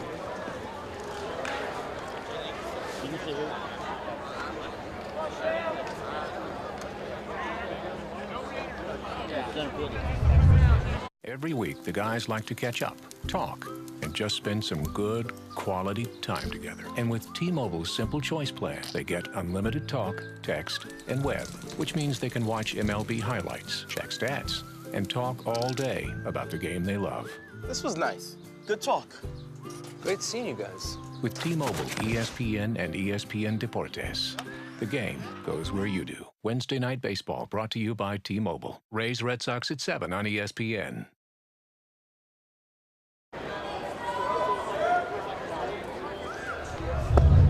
They decided to go ahead and pull Timmy Johnston, and it's wise because they end up winning this ball game. He would not be available for the Saturday championship, but they got to get through this one. But they have a healthy guy, and for the first time in the playoffs, they bring in someone other than Messrs. Cunningham and Johnston in Sammy Gray, the center fielder. So I believe they'll go with Mike Rosati. The pitch runner will go into center field. Sammy Gray has been a very effective pitcher this year. A 1-0 mark, a 0.58 ERA, and about 12 innings of work. And Sammy Gray, whenever he's come in, he's been lights out. Very, very effective. Number 7, yes, Mike Rosati is taking over in center field. A 2-all tie, a dramatic chain of events with West Ranch getting the 2 in the bottom of the 7th, their last chance, their last gasp, so to speak, and now find themselves right now in the top of the 9th inning.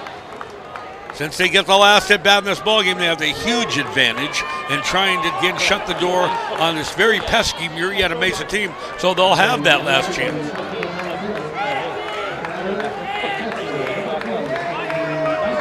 Number 20 is the hitter at the plate right now. That's Andy Thomas.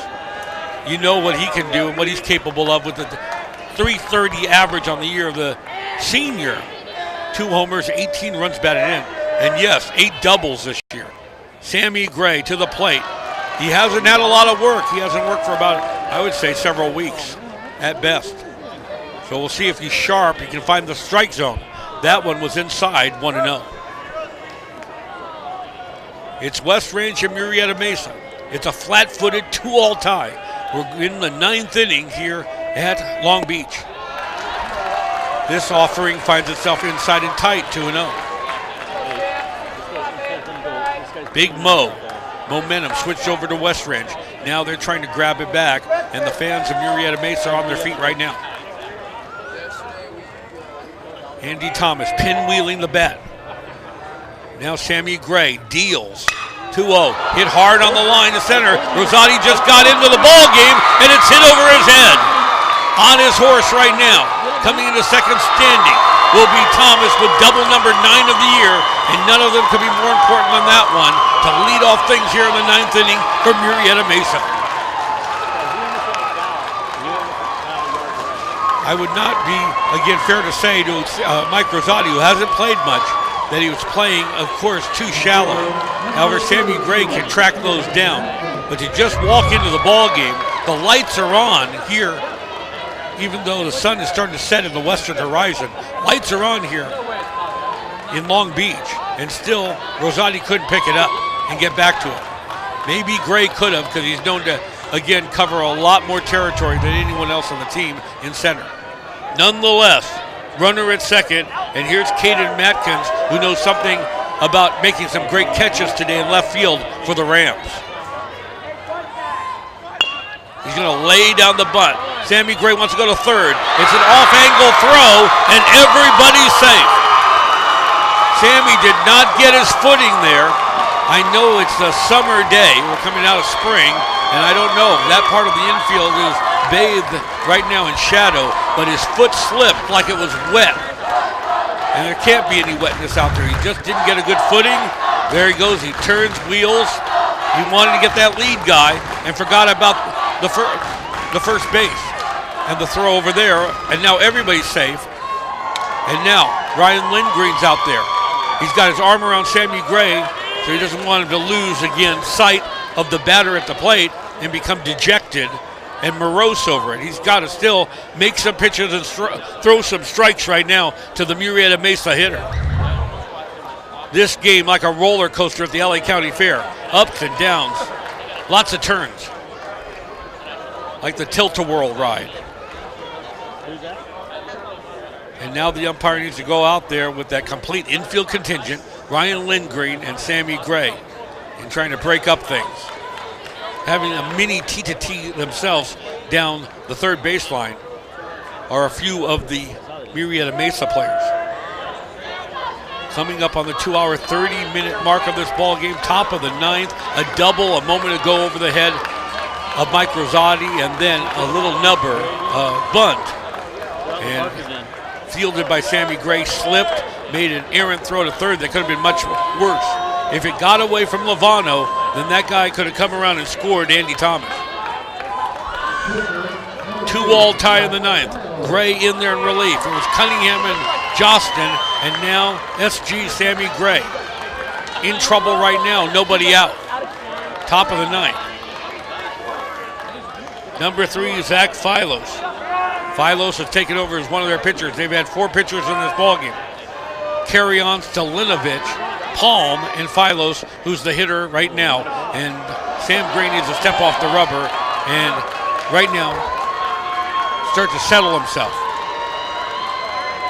A pitcher must put behind all the negative of a moment ago and focus on the hitter at the plate, a talented Philos. He almost hits him, however, with that one, inside ball 1. We know Philos, 7-2 mark as a pitcher. As a hitter, he's 3.08. He's an experienced senior for this Murrieta Mesa ball club. Sammy Gray moving from center to pitcher. It's not easy. That pitch gets away almost from Sperlin. He has to throw his body almost like a hockey goalie that time to keep it from going into the net. Infield pulled in tight. We're talking about a play at the plate. By the way, Timmy Jostin, who pitched a moment ago, he's taken over at first base for West Ranch. And now they're just going to head and walk number 3. They want nothing to do with Zach Philos. First base is open. Now, what they've created a situation where they can go to any base and get the force play. And that's what they're thinking right now. Look at the infield, as tight as it's been all day long.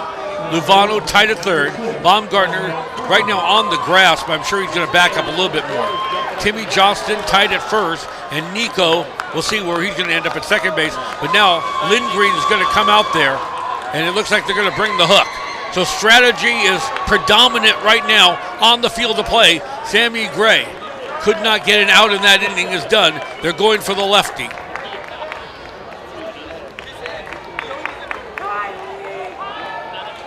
Do we want to take a break, guys, or keep it right here? We'll keep it right here. So the lefty coming in right now. Going to be the fourth pitcher of the ball game for West Ranch, as it went from Cunningham to Johnston. A moment ago, Gray. It's Devin Judge, who, by the way, grandfather played in the NBA for the Minneapolis Lakers, and he's in attendance right here, watching this ball game. And Devin hasn't got a lot of opportunity to pitch this year. Now it couldn't be on a bigger stage. They wanted the southpaw. Singular, one Devin Judge. We'll see how sharp he's going to be, because he's another one that just has not gotten a lot of work. And just now, one of his obligatory 8 warm-up pitches, he uncorks it all the way to the backstop.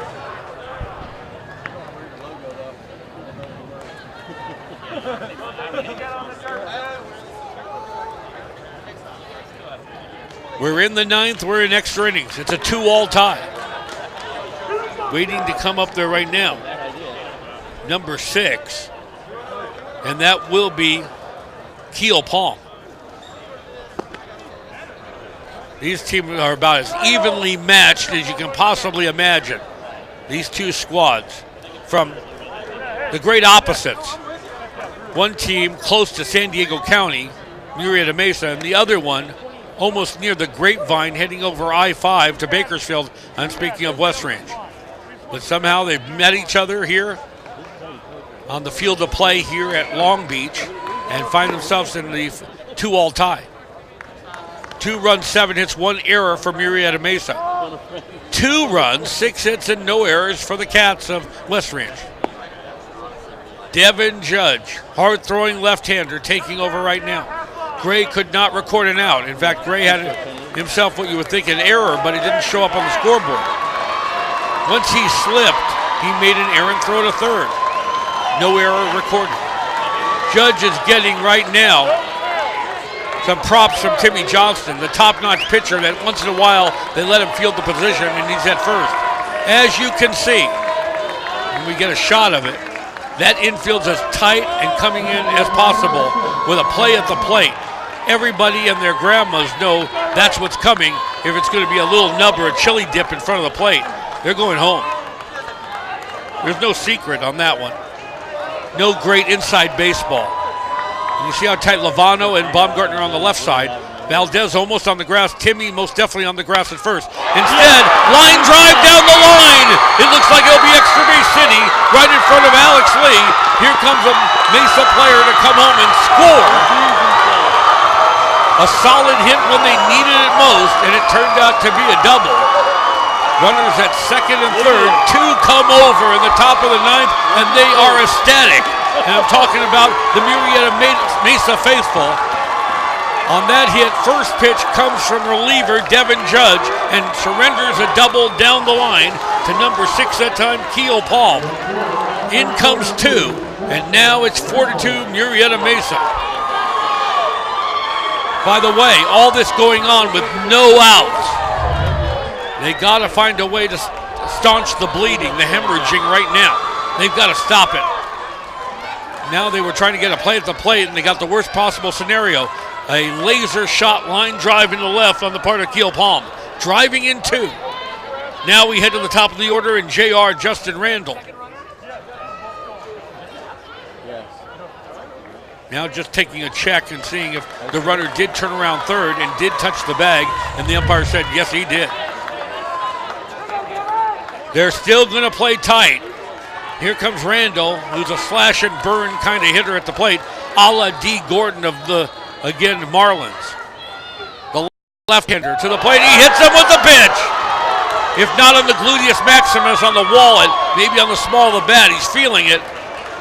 but he'll take it for the team. It's the most joyous feeling he's ever had. He's in pain, but he loves it. He's going to first. And he's going to load up the bases again for Murrieta Mesa, and it still remains nobody out. The situation West Ranch did not want to find themselves into. Jim Wagner's going to go out there, Devin Judge. Wagner, the pitching coach. He wants another pitcher. Judge was only able to come up with 3 pitches, and he couldn't come through. Again, I can't fault him too much. The guy has gotten so much little work, Gray and Judge, what with Cunningham and Johnston getting the majority of the pitching duties. Now they're going to go for a right-hander, Simon Pilato.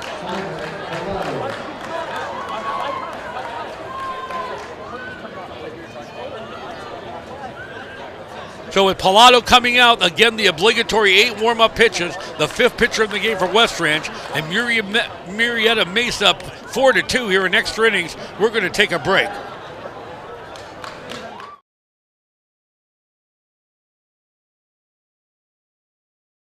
The Pro Glider, easily one of the best teaching tools you can put in the hand of any baseball or softball player.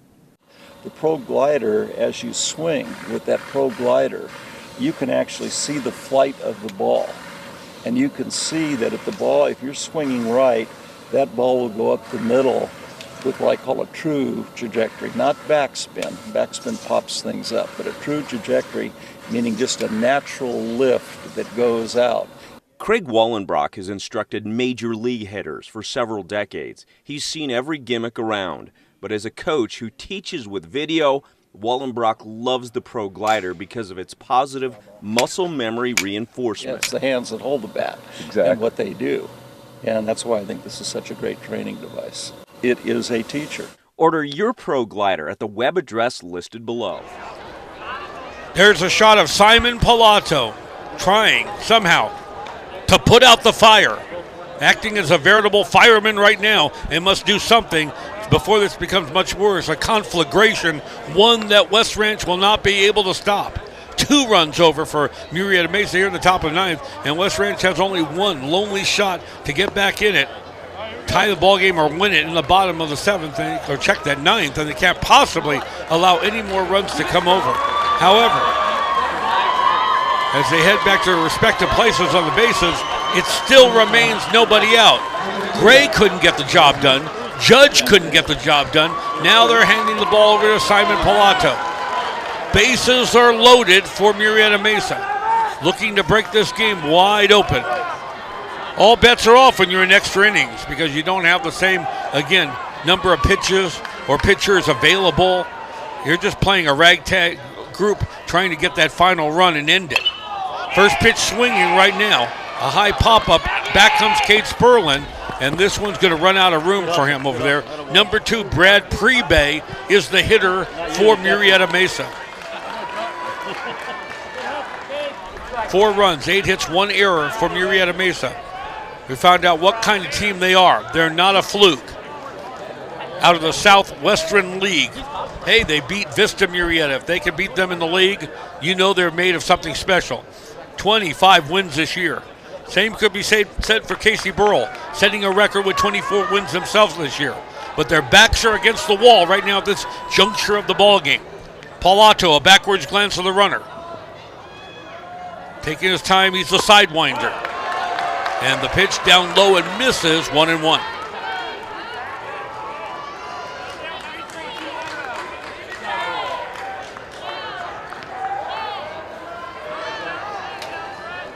Wind it up one more time with, again, 4-8-1. That's the line score for Murrieta Mesa. 2-6-0 for the Cats. Way outside, almost gets away.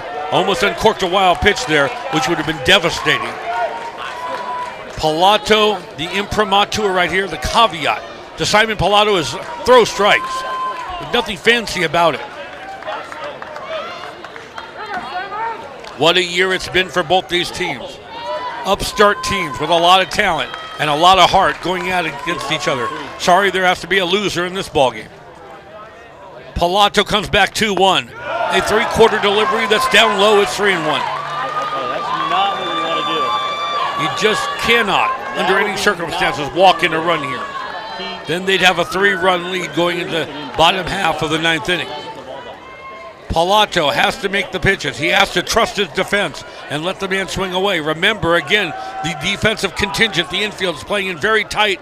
They want to go to any base right now for the force play. That's over for a strike. It's 3-2. And this is only the first ball game. The crack staff here with LivePlaySports.com.tv, they're coming back later. Jay Serra and Harvard Westlake. They are earning their pay for these 2 games, dandy ball games, to bring to you fans around the world on the internet. Pilato's pitch, no doubt about it, way outside, ball 4. Here comes a runner in. Pilato, fit to be tied, hotter than a piston, snaps at that baseball coming back, but he's the one that has to take responsibility. 3 runs in the inning, 5-2 right now, Murrieta Mesa. West Ranch has the kind of offense that can come back and score in bunches. The problem has been the stellar pitching today of Murrieta Mesa. They've just been outstanding. And West Ranch had a hard enough time getting the 2 runs they got, gift runs, in the bottom of the 7th to tie it. Another offering and another great save from Cade. However, it's outside 1-0. Pilato, Simon's the first name, amongst a group of pitchers who have not seen a lot of work. Obviously, because of the great job both Jackson Cunningham and Timmy Johnston have done. 3-quarter delivery, high pop-up, giving tape Johnston and Kate Sperlin, and that will end up in the first row, then bounce back. At the home of Long Beach State University, but also every year the semifinals come here, at least for the last 20 years. West Ranch was in this before. They made the semifinals 4 years ago in 2012 and lost to Corona. Casey Burrell knocking at the door, trying to get to a championship for the first time. Remember, he played in one. He played at Hart High School, yes he did, and lost that one at Dodger Stadium in 1989. Pilato comes back with the 3-quarter delivery, and you know, no jelly leg syndrome that time from the hitter. He fouls it away, and it's 1-2. When that ball is thrown, again, 3-quarter delivery or sidewinder, there's a natural inclination on the part of the hitter to bail out of there. He's thinking that ball's going to come in near his earlobe, his temple, and then it finds its way over the plate. So, again, it says a lot for the fortitude of the hitter at the plate to hang in there and not, again, the jelly leg, not bail out. The pitch, and this is going to be high in the air. It's going to be one Alex Lee going back. It most definitely will score the runner at third on the sacrifice fly. Here he comes. 6-2. Murrieta Mesa, and the runner's going to take off from second to third and should never have, because the throw ended up over there at first base for some reason. A breakdown, and that puts Randall in position to score. They hope the 4th run of the inning. They've got 3 here. Check that, 4 in the top of 9th, and Randall could mean the 5th, because that was, if you can believe it, the first out of the inning. That's painful enough for West Ranch fans and parents and those watching in on the internet, but that's our job, to relay the information. Don't shoot the messenger. Now the left-handed bat here in Murrieta Mesa. The deluge of runs have come in and starting to permeate the fans here in the stands and understand what's going on in the West Ranch dugout, that they have coming through with a major inning to close the door on West Ranch. 4 in the inning. Pilato, the offering is a strike to number 7, Austin Salcedo. Salcedo, along with the talented left fielder, and speaking of Caden Matkins, have made a number of fine plays in the outfield to shut down West Ranch opportunities. And don't think West Ranch hasn't had the chance in this ballgame. Left a lot of runners on base. High pop-up, giving chase Timmy Johnston near the railing, and that one is going to be a foul ball, and the count 0-1.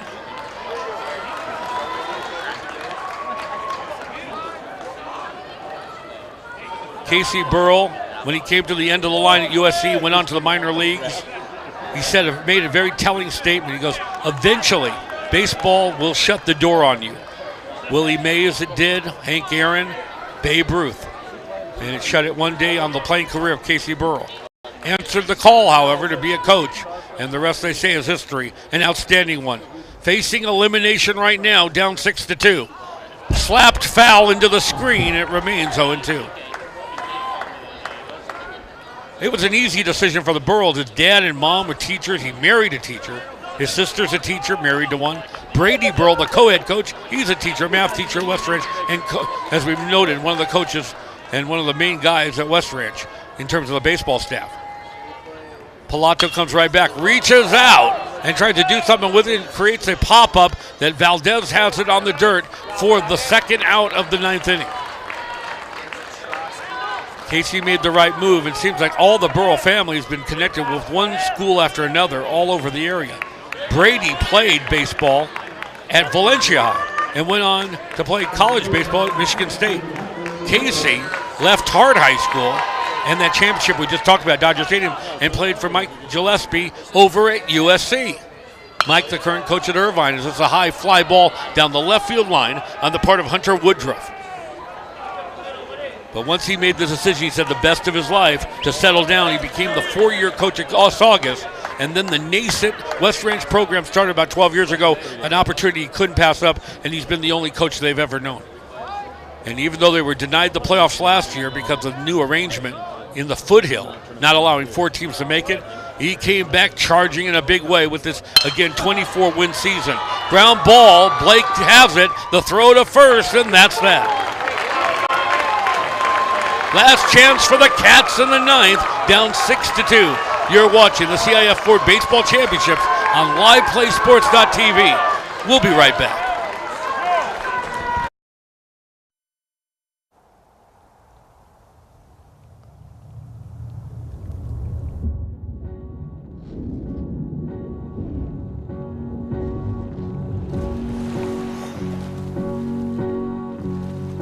It's the last goodbye, I swear.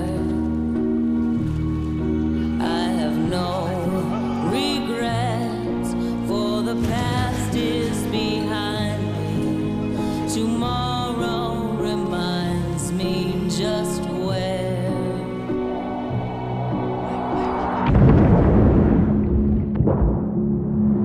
Can't quite see the end. How can I rely on my heart if I break it with my own 2 hands? I heard all you said, don't say anything. It's the last goodbye, I swear.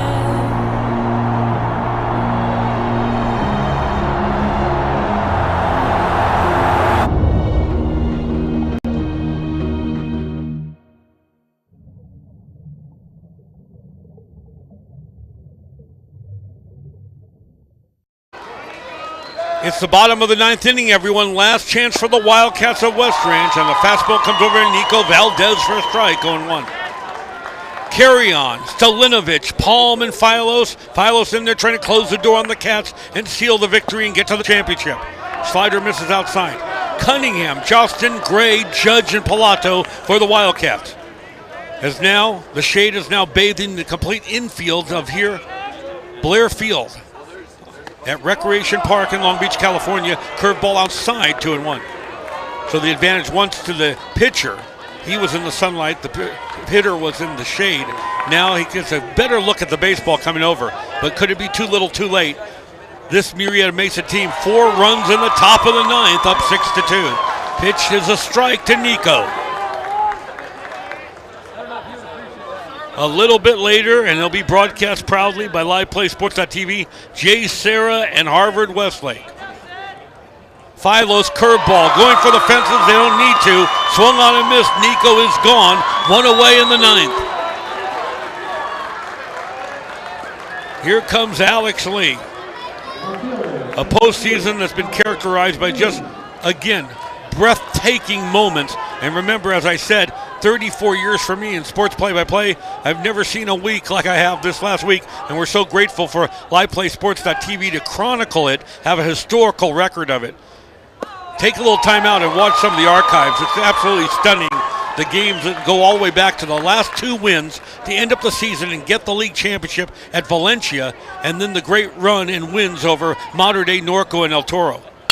That says a lot, but they have that never say die attitude, and the diminutive one, Alex Lee, the dad says the constitution of a mule, and he somehow, 20-team Borax, gets a single into left field for this West Ranch team is just holding on for dear life. Now we go to the top of the order.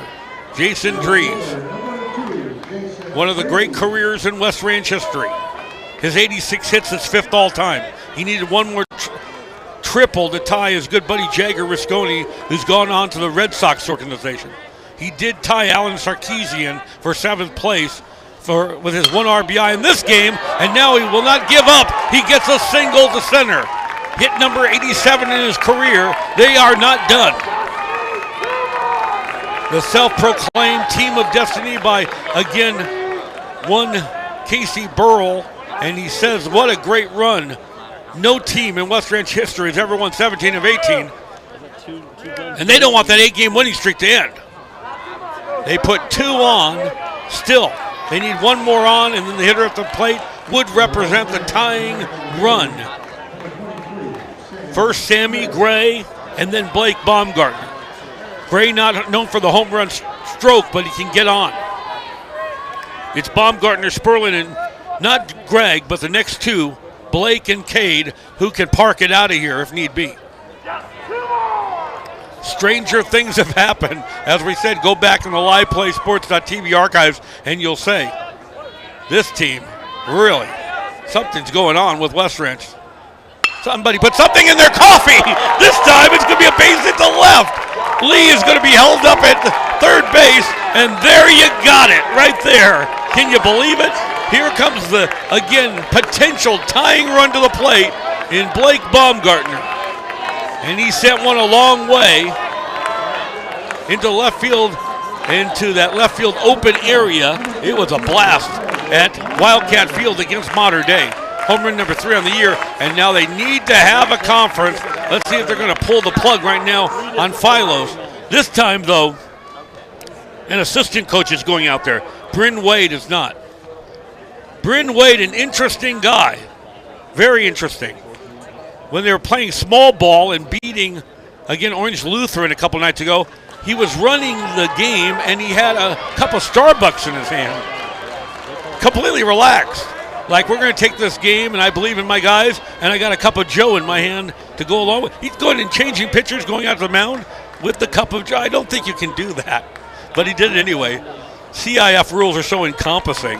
I wonder if it covers, a latte in your hand when you go and pull a pitcher. Well, nevertheless, no latte in his hand right now. Pinwheeling the bat. It's back and forth like a windshield wiper is one Blake Baumgartner.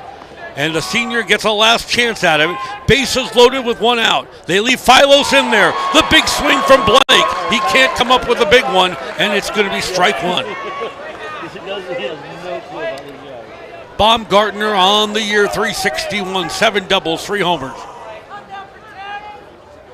Here's the offering, and now he lifts it to right, but it's playable. That's Justin Randall out there, 2 away. But one thing about West Ranch, never giving up, so Lee will score. That's a sacrifice fly to right. RBI number 22 for Baumgartner. Number 9 all-time on the list with 43 lifetime RBIs. More importantly now, a 6-3 ball game. Cade Sperlin, a definite home run threat at the plate. It's 1st and 2nd right now. He is the potential tying run right now waiting.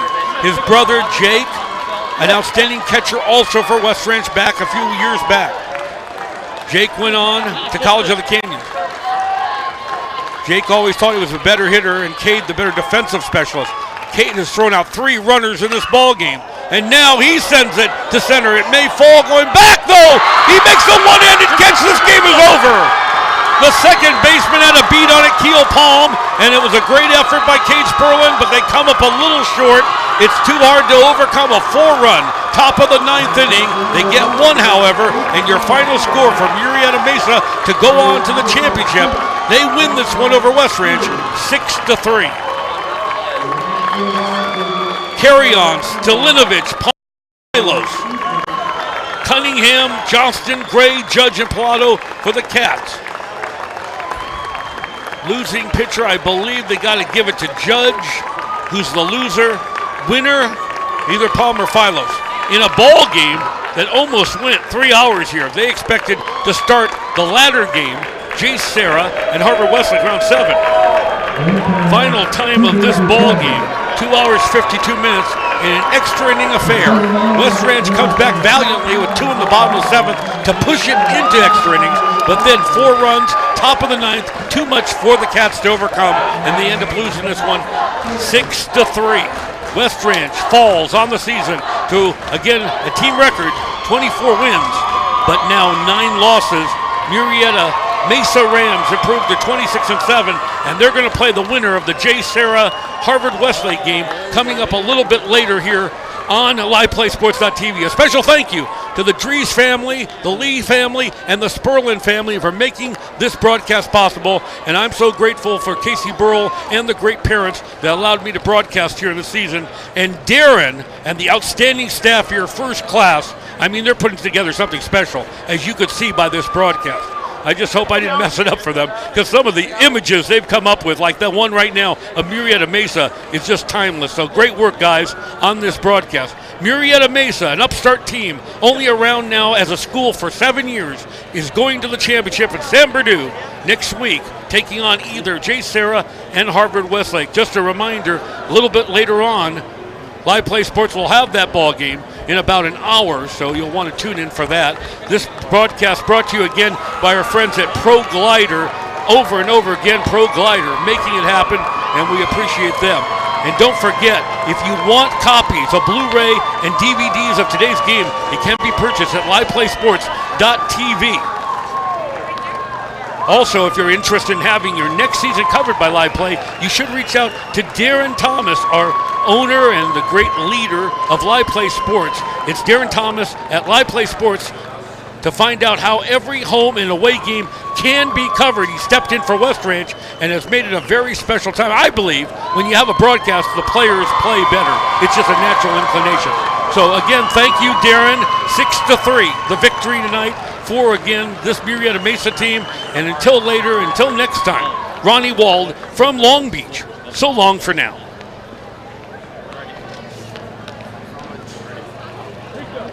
Rico.